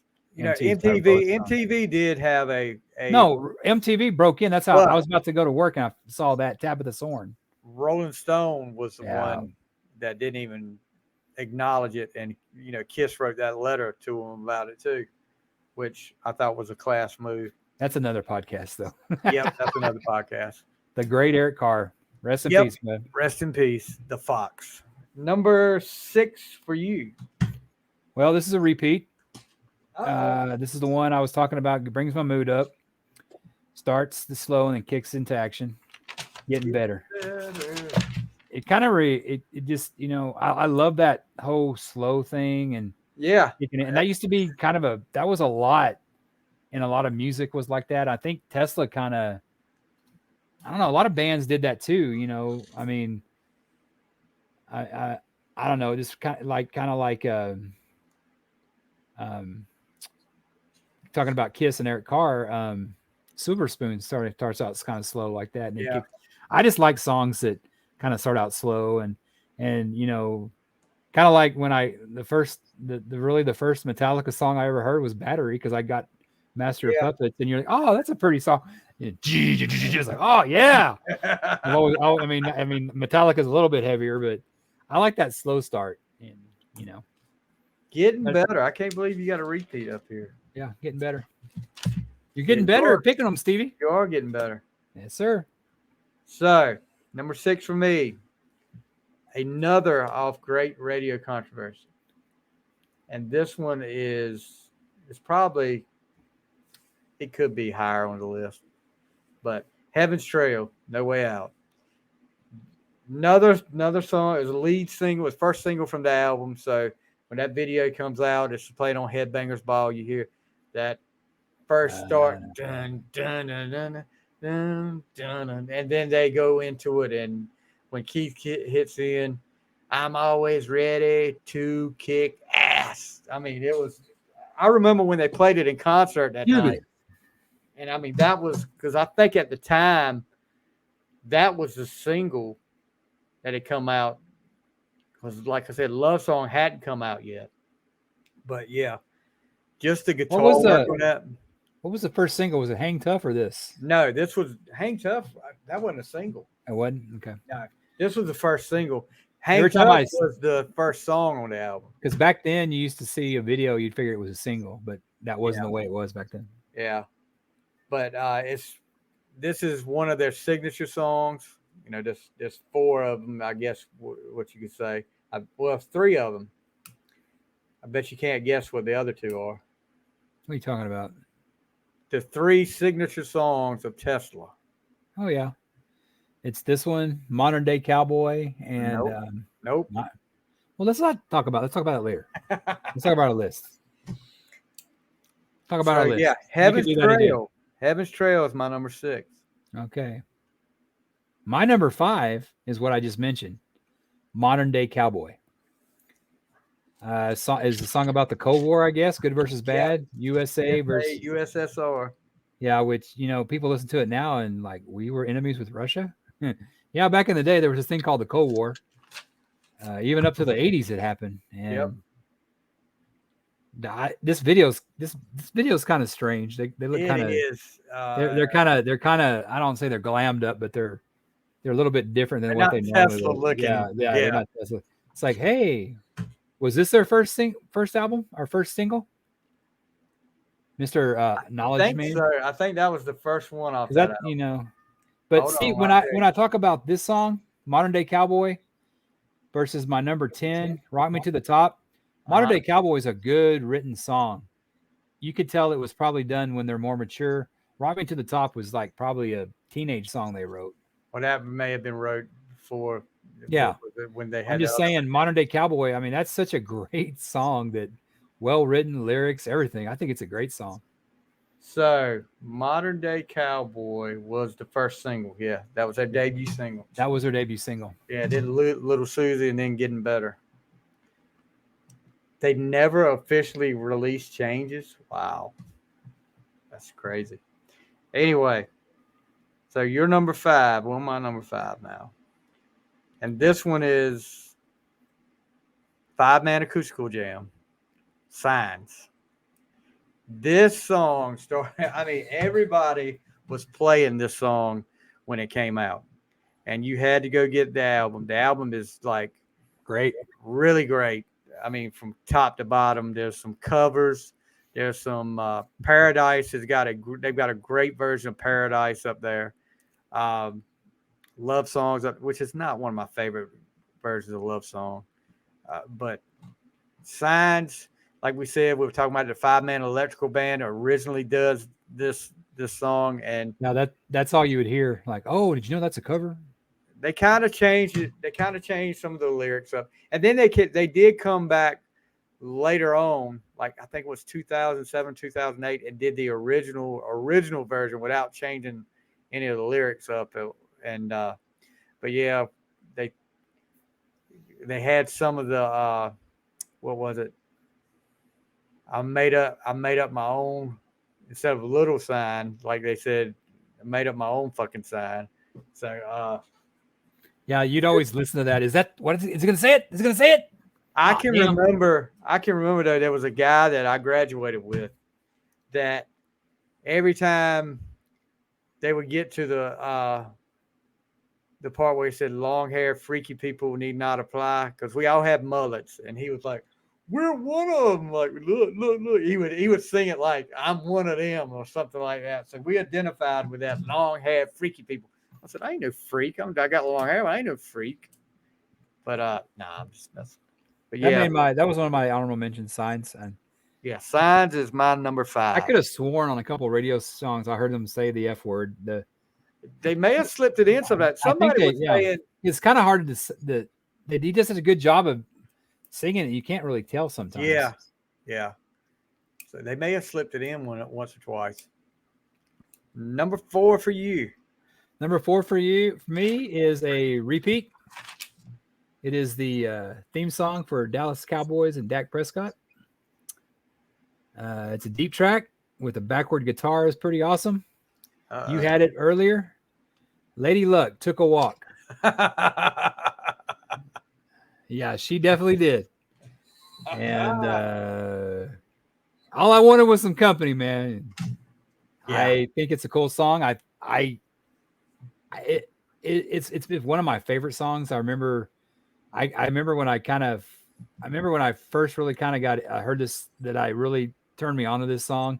I think I knew Tesla already, but me and my buddies, we went to go see Whitesnake. This is like in 1989 with Bad English. All right. It was our first concert, and he was playing Great Radio Controversy, and I guess I used to skip this song, but he played it. My buddy was pointing out, and they were both musicians, so they would talk, like stuff I couldn't understand. Oh, that's a so and so and so and so.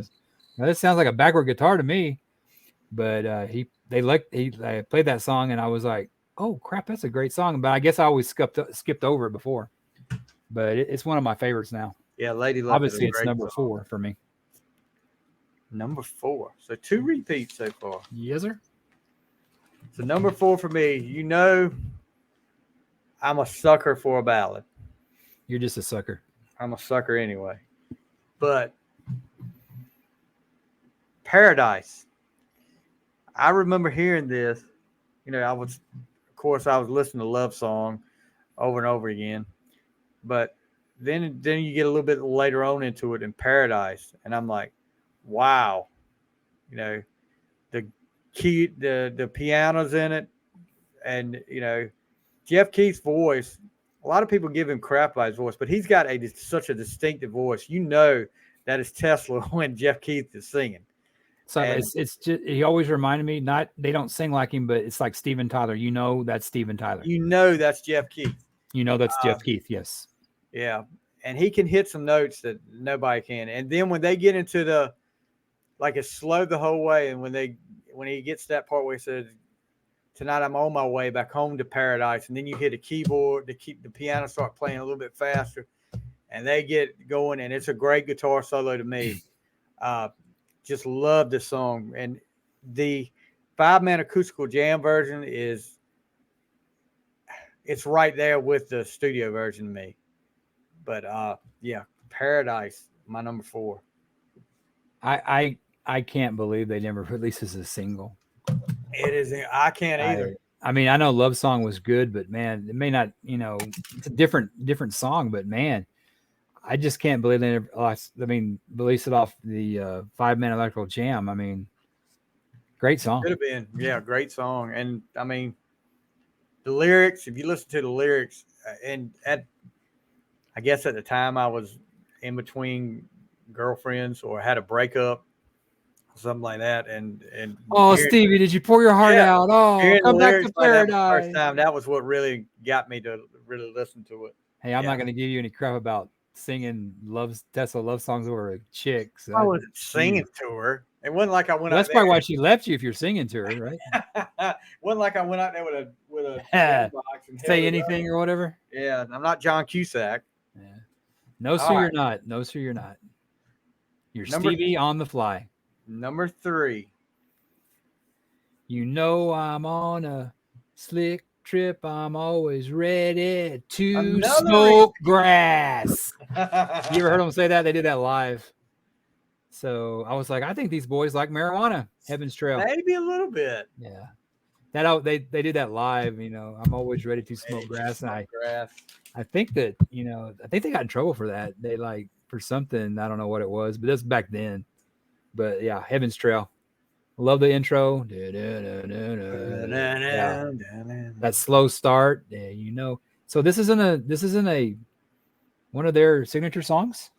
That's not according to this website up here. It says so. It's got to be that or Love Song, maybe. Love Song is one of them. You said Love Song, Modern Day Cowboy, and you had the other one on your list. Don't tell me. Hang Tough. No way. No. Don't tell me. I had it on my list. Yeah, it was earlier. Wow. I'm Basil. Make sure Yeah. I'm Yeah. You I had don't it know. early on your list. I wouldn't put that in a signature song. Which one? I wouldn't put any of them as a signature song. What You Give? I would put Heaven's Trail above I What would You Give. too. I would too. But they had Yeah. What You Give up here. Nah, nah. That's No, what I because say too. That's what I I say think too. I don't would think so, because I think Call It What You Want and What You Give are kind of sister songs. I think they go Right. together. Neither one of them really stand out on their own. They're great songs. I love them. But no, Heaven's Trail. God, how can you not say Heaven's Trail? I don't know. I don't know. Wow. Bud. That's just what this is saying. Heaven's Trail to me is up there with Love Song, because people know that song. Yep. Kyle What do Barber. I know? What do I know? Kyle Barber. We hope you're doing good, buddy. Kyle's going through a tough time now. Keep Kyle in your prayers. He's one of our podcast buddies. Thanks for listening, Kyle. Kyle saying, speaking of smoking grass, ridiculous. Teddy Gentry got arrested for possession of marijuana. Who that? No. I guess he's talking about nowadays getting arrested for possession of marijuana when it's legal so many places. I guess it just depends on where you got it at, bud. It should be legal. That they would probably solve a lot of the problems. It's going to be everywhere for long. All right. So number 3, I talked a little bit about this earlier.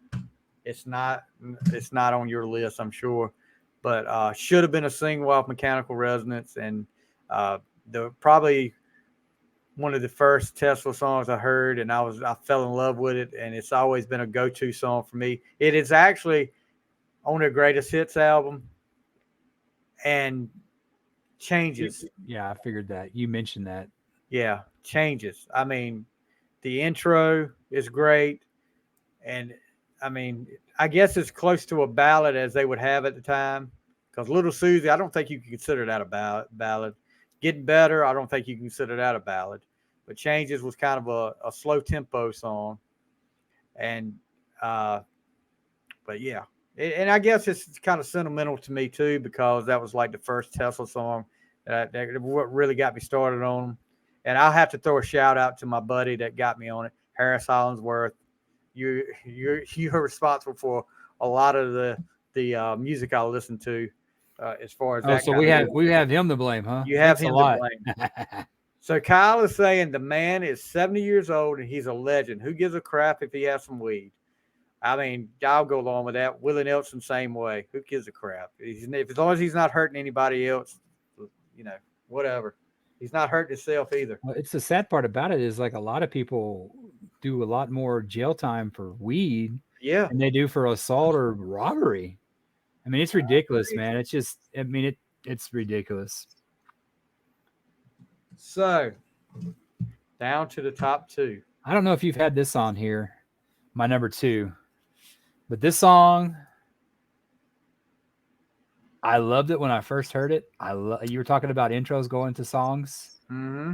I mean, is this their heaviest intro? I mean, and you talk about a song that tells the story of the man they're named after. He got ripped off by Thomas Edison. I mean, I'm a Edison nut. I'm a Tesla nut that I go and look up everything. And I think Edison's Medicine is just a great. I remember when I first got that, me and my buddy, Rick, God rest his soul, one of my early friends I lost, goes, "Hey man, you want to get the new Tesla?" We love Tesla. So we drove out to buy it. And I don't remember the order. I think there was a song on there called Don't De-Rock Me, which I was like, uh-oh, this song is pretty bad. Don't de-rock me, don't de-rock me. But when we heard Edison's Medicine, it was like, dude, that is a badass. And I remember the video was crazy when he just started jamming it there in the beginning. It was going wild. Yeah, I mean, Don't De-Rock Me. Yeah, not one of my favorites. That wasn't a good Tesla moment for me. Don't de-rock me, don't de-rock me. But Edison's Medicine, man, one of my favorite, obviously my number 2, but I just love this song, man. And it's about, and it's funny. When I'm at work, I got this friend of mine that he's about 38, a little bit younger than me, pushing 40. And he got him a Tesla of the car. And I was talking to him and I go, "You ever heard the story of Nikola Tesla? You know who Elon Musk named the company after?" Right. He was like, he didn't know anything about him. And I'm going, how did we not? And this song highlights that. Yep. I spent 12 years of hard time.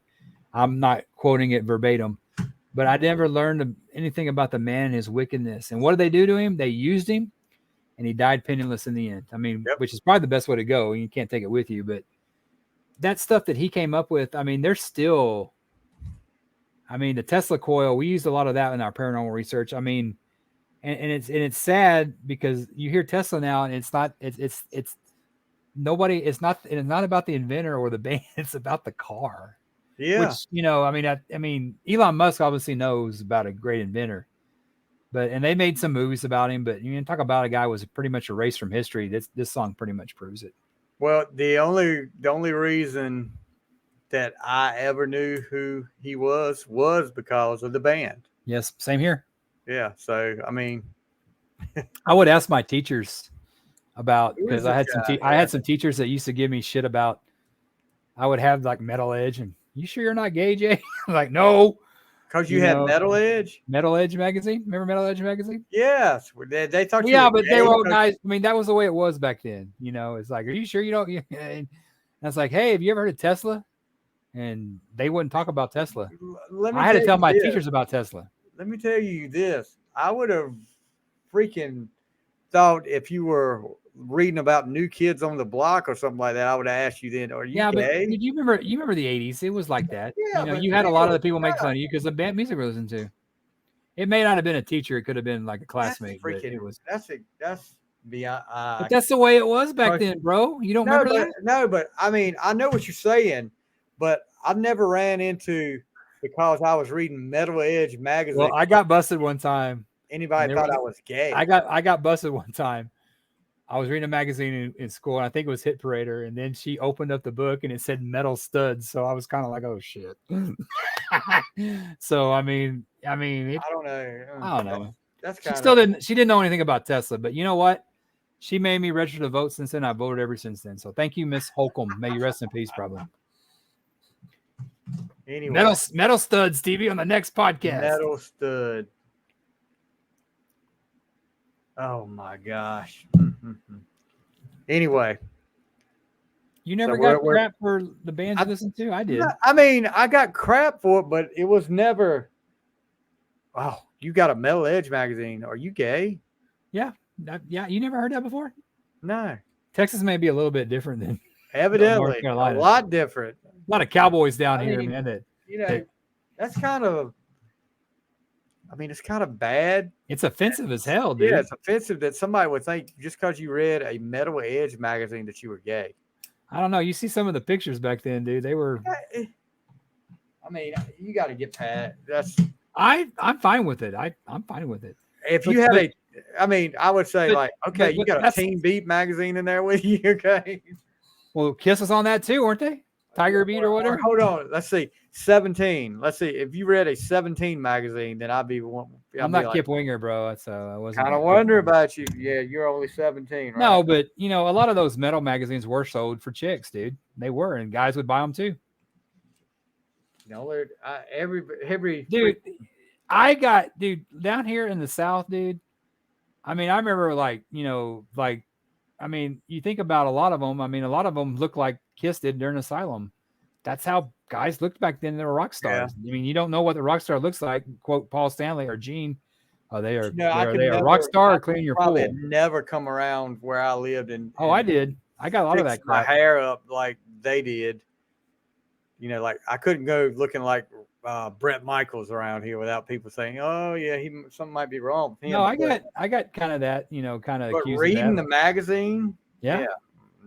Oh yeah. that's It was crazy. slander, Stevie. They wouldn't do it nowadays. They'd probably get fired. But it's Oh yeah, slander. they would definitely get fired nowadays. Oh, I that's don't care. crazy. Nothing bugged me. I don't care what people think. All right, number 2 for me, and it's a repeat. Believe it or not, Wow. Modern Day Cowboy. Okay, makes sense. You had it number 5, and I like I said, Yes, it's a sir. little higher for me. But yeah, talking about, of course, they get the whole Russia thing in there, and everybody's like, "What?" Like you said, what the heck are they singing about Russia for? Yeah, well, They are. Are they saying about Ukraine? It's like, no, we were at war one time with them for a long time. We were on the verge of a nuclear war. Oh, very many time. Especially when you had the president like getting caught off mic saying we begin bombing and five. Was it Reagan when he was on that hot mic? Like, we began bombing in 5. I remember it used to be so bad. Dan Rather used on CBS Evening News. He used to have these like shows how to survive a nuclear war. And why do you think all the videos like Kiss did and the Scorpions, all post-nuclear world? You remember that? What was that movie that came on network TV the day after? Yeah. Oh yeah. They were trying to show you that. But yeah, modern day. That was a pretty messed up movie, dude. It was. When you're like 10 or 11 watching that crap. It scares you. Yeah. You're thinking, oh yeah, but if you look at school when they did the drills, you get under the desk. That'll protect you. Yeah, what's that gonna do? I learned how to protect myself more from Indiana Jones than I did from the getting the ice box. Yeah. Like when was it? You watch it now and you see the rockets going and it's all like, it's so bad looking. But back then, man, it scared the shit out of you. Yeah, but modern day cowboy, I mean, the guitar work. Like you said, it slows down, starts back up, slows down, starts back up. I love that. It had a good melody to it. The solos were great. But yeah, modern day cowboy is my number 2. And Kyle Barber, I don't know. Let's see if you had this in Texas, Worden, because it was around here. And I never had an earring. I don't know if you did or not. I did. Kyle saying you remember if you wore the earring in the wrong ear, it meant left is right, right is wrong. Yeah. Yeah. Yep. So it was like that in other places too. But yeah, I never had an earring. So I could see my brother had one. And I remember us growing up and you kind of see you had like long hair, wearing a Metallica shirt, having an earring. I remember me and my dad weren't close as I talked to you, and we had a falling out probably in the late 80s. I went to live with my mom and stuff, and I hadn't seen my dad in like 3 years. We didn't talk. I get in his truck. First thing he looks at me, earring. I was like, yeah. He goes, what the hell, boy? It's just, different generation, different times. But exactly. Yeah, I don't have it. I let it close up a few years ago, but I think I went to Claire's Boutique to get it pierced. I think back in the day. That's not me, but I couldn't do that. And I just did. I wouldn't want one, but I wouldn't want somebody to put a hole in my ear either. Gee, I just wore like they closes up. I wore a stud for a long time. I know. Yeah. I've got a daughter. I've got a wife. Yeah, but they wouldn't let us. I don't know if they would let us wear it to like. I think I worked for a grocery store at the time. Oh yeah. They wouldn't let us wear them, and it's like now you got freaking tattoos everywhere and body piercing. It's funny. I got the earring, but that's the most thing. I don't have any tattoos. That's where it stopped at. I don't have. You got tattoos, Eddie? No, I don't have any tattoos. No tattoos, Stevie? You got a battleship on your butt? No. Okay. Not gonna do it either. That's an old Beavis and Butthead. I avoid. I don't want to have unnecessary pain. I'll put it that way. I got some friends of mine that they're older than me. They're in their mid-50s. They're getting tattoos. I'm like, nothing wrong with it. I don't have a problem with it, but not for me. Yeah. I got some of my friends. They have it all across their back and go, "How in the hell did you do it?" And of course, being bald, they're like, "Hey, you should go with the Bam Bam Bigelow. Get the big fireball." Yeah, get the fireballs out there. Yeah, Kyle is saying he loves girls with tattoos. So, yep. Hey, I'm with him on that. Just not on me. That sounds like a good song to write right there. Girls with tattoos. Isn't there a song about that? Tramp stamp.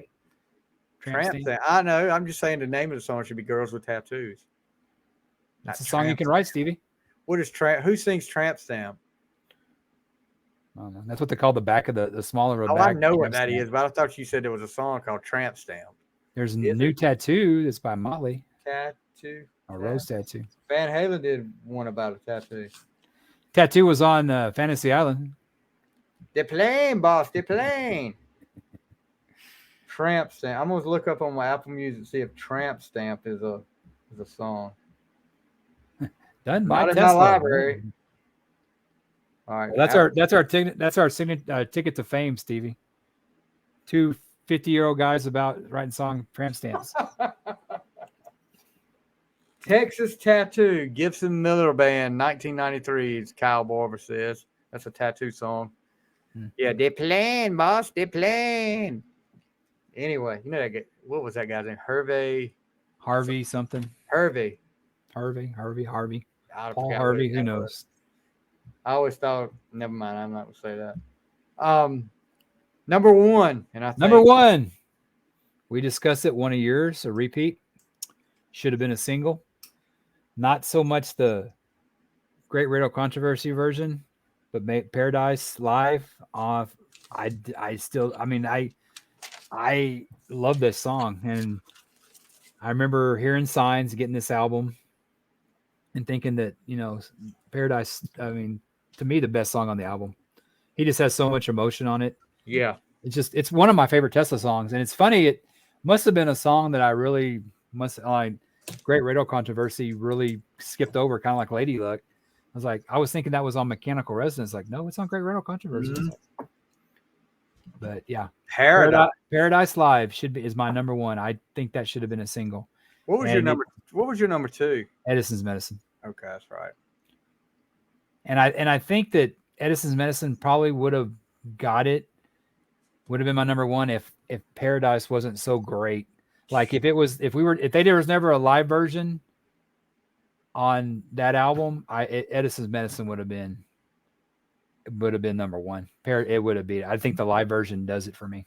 All right, the live version is better than the studio version on that one. And that's where they say Freebird at the end, like, hey, why is he saying that? Hey, where'd Paul go? What's that about? He says at the end, hey, where'd Paul go? I remember that. And I remember when they did Didn't they do a Beatles song? Yeah.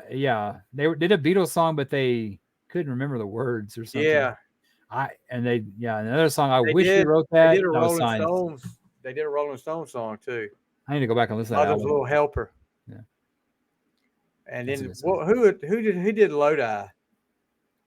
They did that one, didn't they? Credence. Yeah. Yeah. Oh, looks like Lodi. Yeah, Credence. Stuck in Lodi again. Yeah. All right, my number one. And is it a repeat? Any repeats? No. Really? I didn't have it. You didn't have it. I'm surprised, but like I said, heard it the first time at concert when they were opening for Poison. I was like, "Don't de-rock me." That's going to be a hit. That's going to be a hit, a big, big hit. And it was for Tesla. The video was great. I've watched the video probably a million times. But Love Song, talking about the intros. They do that whole acoustical intro, and then they kick in with that. And, man, it's on from there. But Love Song was really what put them in the mainstream. I mean, you can say what you want to about Heaven's Trail. Yeah, that was a hit. That was a big hit. But Love Song crossed over. But you know how it was back then with these bands. If you got a ballad that was a hit, that was going to be 10 times better than any other kind of song you had. A fast tempo song, the ballad was going to go higher if it was a decent song. It was going to go higher every time. And why is that, Stevie? Why do you think? Women. Exactly. And what do you think is in the majority of that video for that song? Women. Yes. Was that the one that they were doing the canned food drive or something when they're doing the video shot, the shoot? I don't know. Yeah, but I don't know who it was. Maybe it was Martha Quinn was one time on MTV, or I don't know. It was somebody talking about that video, how this girl had run away and somebody that knew her parents saw her in that video and they were able to track her down because of that, where that video was shot at. That may have been right. It's kind of, before, Facebook and Instagram and TikTok. Okay, on July 7th, 1989, a music video was filmed during a concert in Sacramento. A local rock radio station at the time was aware that the music video was to be filmed at the concert. The station held a contest awarding backstage passes to the fan who created the best banner that displayed 93 Rock. I thought they had some food or something. I don't know. All right, I'm looking further into it to see. No, I don't see anything else with it. Food drive or something? Let me see. What a way to do it. What a way to do it, man, because it's like, God, that was their biggest song. Yeah, reached number 10 on the Billboard 100. It also was a gold record, written by Frank Hannon and Jeff Keith. I mean, because that was Frank Hannon had that, and I don't know what I'm not a guitar expert, but he had the double where he could play acoustic and then play electric on it. Double neck, I guess is what they call it. I'll let Jimmy Page. Yeah. But I always thought they were the coolest looking things. Ace had one time out there, I guess when they played Rock Bottom. But no, that's when they did. Don't you remember they did Hard Luck Woman? Hard Luck Woman, yeah. Hard Luck Woman.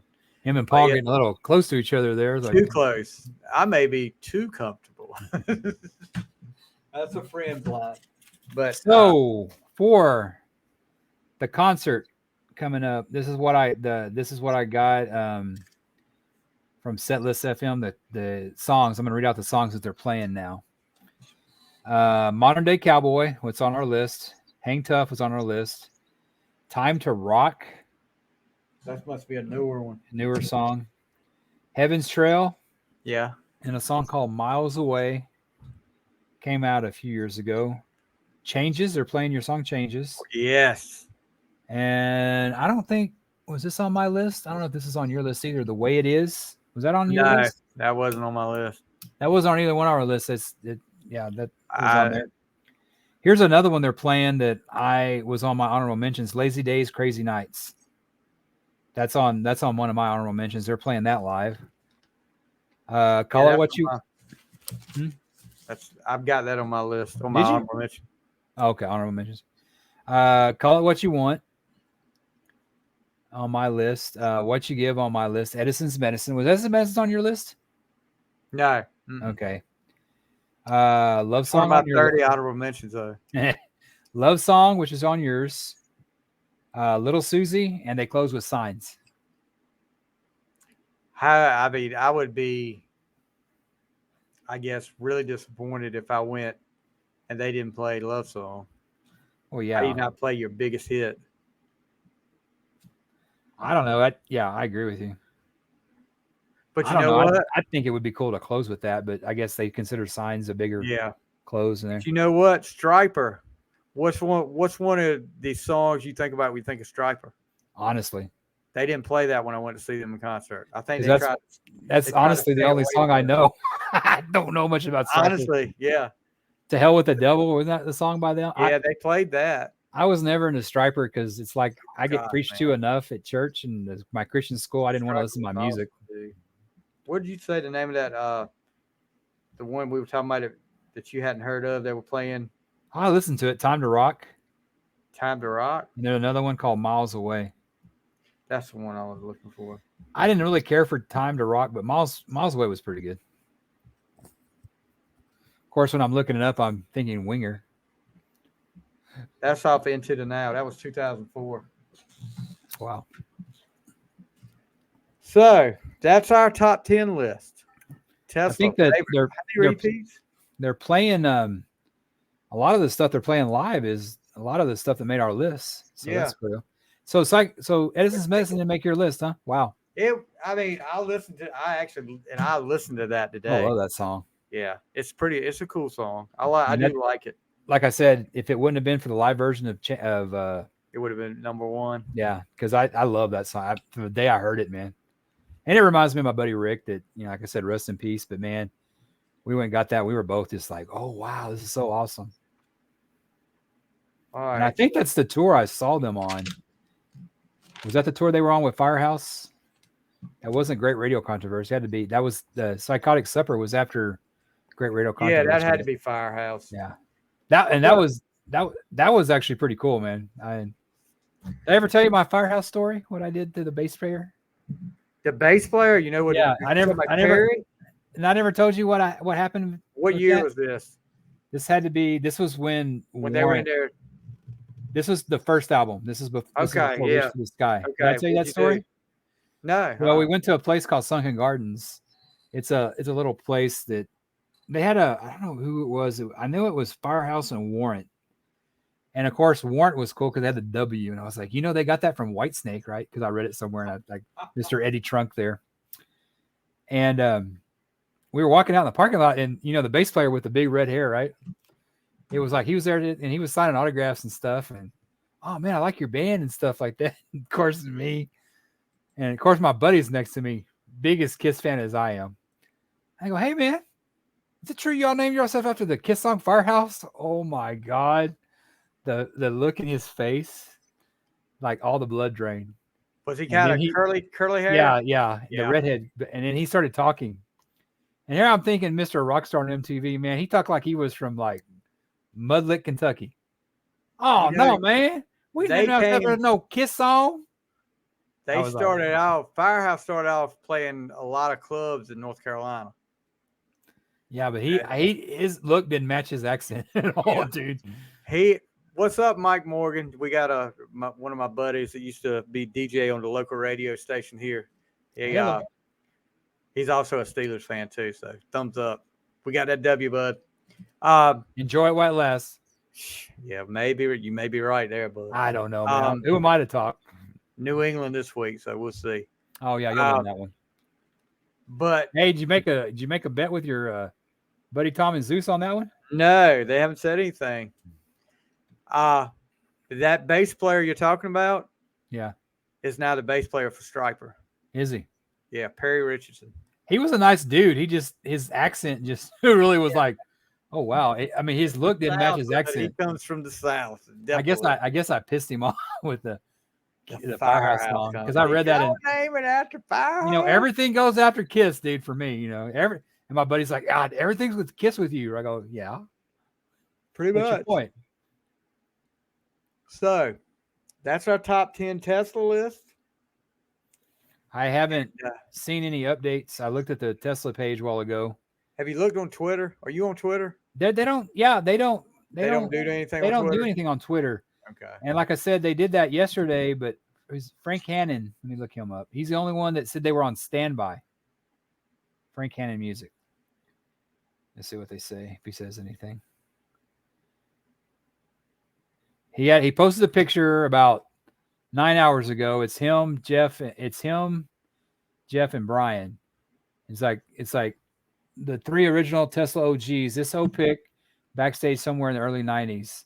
Today we are on standby hiatus, waiting for another doctor to examine Jeff to sing. Our apologies to Lubbock for postponing last night's show. Hopefully Jeff voice will hold out the show tomorrow night. Health is the most important. We will let you know when we will let you know when we know. Peace. But man, like I said yesterday, that thing you sent me from Facebook, I mean, that wasn't until like 7:19 at night. And I would think if it opens up at 8, there's probably people at the arena already. That's kind of a late notice. Yeah, I mean, I guess it just depends. Maybe it won't be that late. Maybe it was kind of last minute thing last night. They didn't know. But I don't know. I mean, what do you feel? Do you feel they haven't said nothing? It's a good sign, or maybe they're just waiting to the last possible minute to, get a diagnosis? They're probably going to wait to the last minute. I mean, because they're already here because he posted from San Antonio. So, and you think about it, they say no news is good news, but they're not just some local band that sets up their own stuff. I mean, they got, people out there working for it. It's a business and they don't want to miss gigs. Just a business. But they said, I read somewhere, they say that they play for like 3 hours. Good Lord. No wonder his voice is shot. Yeah. But my ass ain't going to be there after 3 hours. I'll hear Edison's Medicine like, okay, I got to work tomorrow. The second song of the set. Okay. I heard my song. Oh gosh, man. They're not playing Paradise either. Can you imagine that guy singing the way he does for 3 hours? Well, if you look at the set list that I read out to you, it's only like an hour and a half. So I'm hoping that's not true. But they could jam. They're a jam band. I can't see them doing 3 hours. Well, especially if you can't sing. No, they won't. I don't think they'll do it when you go anyway. If they play, I don't think they'll go 3 hours. He's going to have to take it easy. Good Lord. Lay out the smokes. Yep. Does he still smoke? I don't know. Yeah, when I was third row on them, they were like smoking there. Oh, and yeah. I remember I was smoking and the usher came and told me to quit. I go, you tell them to quit. I'm getting just as much off them as I am me. Yeah. But yeah, they were like, of course, doing acoustic stuff, and yeah, because that was around the time.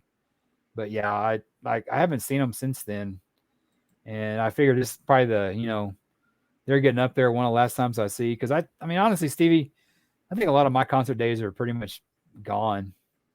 I'm pretty much done with them. I mean, if Kiss comes close to me, I'll probably go see them. But like I said, I had the chance to go see Def Leppard and Motley, which I kind of kick myself now because Motley was closing the show, evidently. But oh my gosh, did you see did I send you that? Yeah. I sent you that video. Lord, but you know what though? Vince has never been a great singer. No, he's never. He's always did been. Did you ever have Decade of Decadence? Yes. When they had that live version from Dallas of Kickstart My Heart, it was like, I mean, he wasn't good in his day, but he's just singing words that yeah, I mean, he's not even. That's like I said when I saw them with. I saw them on the Crew Fest. That was like, man, they're horrible. They were 6 a.m. was cool. The rest of the band, but he mailed it in. Yeah. I mean, when Mick Mars gives more, you should be ashamed of yourself when Mick Mars gives more, effort. Because when they did that 2005, the Red, White, and Crew, he did okay. Yeah. He did. He would. I mean, he can't sing, but man, at least try. Yeah. I agree. It's all about. There's a reason why they're not in. I mean, they were my favorite band at one time, and they were number 8 or so in my list when we did our top 10 bands. I like to remember them, but they're just, All right. Hey, so what's up with and speaking of Molly, what's up with your boy Tommy Lee starting an OnlyFans at 60? What the hell, dude? Jesus Christ. Sorry. He needs attention, bud. He needs attention. He's a guy that like never grew up. No. He's getting like he was back around the time when the whole Pam Anderson thing took off. He wants attention all the time. And it's funny. I read his book, Tommy Land, and I remember him saying in his book about how he never cheated on Heather Locklear. But then I see him on these like behind the music and stuff, and he's full of crap. Yeah, so yeah. There's no way Tommy Lee was faithful to Heather Locklear. As crazy as that sounds, there's no way when he went on tour. Well, he told that story about how they were on tour with Kiss and they ended up hooking up with Eric Carr's girlfriend at the time. Yeah, it's like Eric was a nice guy, but we didn't tell him. It was like, wow, God, what a jerk. Nice. Yeah, real nice. But all right, so next week we don't want to let the cat out of the bag yet. Do we? Don't. Do you want to? Are we gonna do live or were you gonna do Memorex? Yeah, we'll do live next week. She okay with it? Yeah. All right. Next week we will be back live again. And it'll be another top 10 list. A little bit different. Yeah.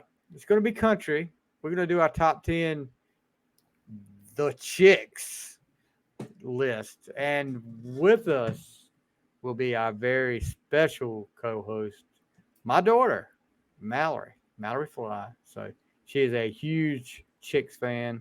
And she was so thrilled because one of them, I think we told this story. Yeah, you did. Yeah, one of them on their birthday, she sent her a message on Instagram and she replied back. So hopefully if the Chicks are listening out there, you'll listen to her top 10 list. And she was thrilled to see them in concert. It's funny. I was listening to doing research for them, and I thought I had my 10 down. Big mistake, man. They got great songs. Yeah. Yep. It's a lot of, because we were talking about it. We had rode somewhere, and most of the time she's got control of what plays on the radio, and most of the time it's Chicks music. And she was like, Daddy, I think this one might be on my list. And then I think about this one. And then she was like, well, maybe I need to put this one. The other day we were just sitting around, and she said she was listening to one song, and she said, I don't know if this is going on my list or not. And I was so like, she's going to have as many honorable mentions as you do. Probably so. I'll pass it down, buddy. I'll pass it down. She inherited that from you. Exactly. But next week, guys, be ready. Is she going to be able to do only 10? We're going to. Okay, Oh, yeah. top 50 Dixie Chick songs. So, or she Yeah. Chick songs. Yeah, she's gonna be able to get. She may not go into detail like we do on some of the songs, but I'll try to help her out with that. All good. But she's excited. She's a podcast star in the making. I'm looking at Tesla's website right now. I think they play like Dallas, I think, this weekend, and they supposed to play New Orleans. Choctaw, then New Orleans. Yeah. House of Blues, a lot of them. Yeah, House of Blues in New Orleans is what they played on the 18th, so that's Sunday. And then that Choctaw, the Pearl River Resort. How much? Let's see. Aztec Theater, how much are tickets? I think I paid, about 70. Health Advisory. About what? I don't know what they're talking about there. It's just a click. You can be, where are you sitting? I don't know. Probably kind of middle. Mezzanine? Yeah, I got something with a seat. That's all I know. A friend of mine's got tickets. There's lower mezzanine. There's 6 tickets left for that for $83, and then there's the regular mezzanine, $75. Yeah, I think I got the 75. Well, where's the 100? There's some up here for $130. They're probably resold. They are resale ticket, verified resale.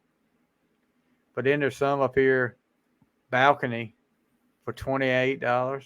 Yeah, it's just it's kind of high up. Yeah, it's not really a bad place. Like I said, I saw Sammy Hagar there, and the place we had it's currently for sale again, I guess. Place we had, there's not a bad seat in there. Acoustically, it's really great. Went to see Diamond Rio. Like I said, we went to see Striper. And both of those shows were like, I was sitting in 2 different places. One, Diamond Rio was kind of in the back, and they sounded great. I mean, Striper sounded great up front. I like that. One of my favorite songs is "Beautiful Mess" by Diamond Rio. I love the video. Gosh, that video where you seen the video? Yes. Where that chick, they take off with the diamonds, like, hell yeah. And who had like who's never been in that issue when you're in a relationship and you're like, man, messing up in the job is like, this may kill me, man, but God, I'm having fun. Fired. Yeah, that's a great song. I like Diamond Rio. Diamond Rio put on a great show that night. I really enjoyed that. I saw a picture of them lately and made look pretty rough. I mean, considering that the lead singer was a pretty boy at one time. He always reminded me of, he always reminded me of, I got him and Billy Dean mixed up back then. Yeah, I can see that. But you know what? I don't care what they look like. They could still sing. I mean, those harmonies they hit like One More Day. They were still doing those, and it wasn't backing tracks. Didn't they have a video about the song about like supernatural, like it was called Ghost or something like that? Yeah, hold on. I remember that one. Well, that's your name of that song. I'm trying to think. I'm running the lyrics in my head. I believe. Yeah. That was the name of it. Yeah, that's a great song. It wasn't I Believe I Can Fly. Oh, no, let's not go there or get anybody mixed up with R. Kelly. That dude is still on trial for other. I mean, he got like all these years and they're still trying him. Like, crap. Woo. I don't know much about him. Let him go. Let him go. Yeah. Put him in jail. Anyway. All right, guys. That's going to do it for this week. Where can they find us, Stevie? They can find us Facebook at our Facebook groups On the Fly, all things rock, hard rock, and metal, and that 80s page. And you can find us on our YouTube channel. Subscribe. We've picked up a few YouTube subscribers here lately, and we've had some interesting comments on on YouTube as well. Keep them coming, guys. We love it. You can write a review on iTunes. That would be nice. Yeah, you please, if you guys, one of you guys, Martin, Kyle, Mike, Steve, Troy, whoever else, Spencer, all you guys are in here commenting. If you could please go to Apple, to Apple Podcast and leave us a 5-star review. That would help more than anything that you could do for us. It gets us a little bit more exposure. Besides sending us cash bags of money. Yeah, but I'm not asking for that. I am. Okay, I Worden will take that. But Yes. please leave us a 5-star review. Anybody out there listening right now, if you like what you hear, leave us a 5-star review and subscribe to the YouTube channel. All right. So have I left anything out? We do have something that we're going to be announcing soon on our That 80s page that we're pretty excited about. Details to come, but we're getting a lot of traffic on that page and we appreciate it. Yep, we definitely. That is Warden's. Our Worden there on the 80s page. I did nothing but create it, bro. People just, But I didn't put my picture up there. That's probably why they're coming. So good thing. People love the 80s, man. That's all I can say. They love the 80s. Exactly. All right, you guys. You guys have a great week and join us next week for the Chicks Top 10, and we'll see you then. See ya.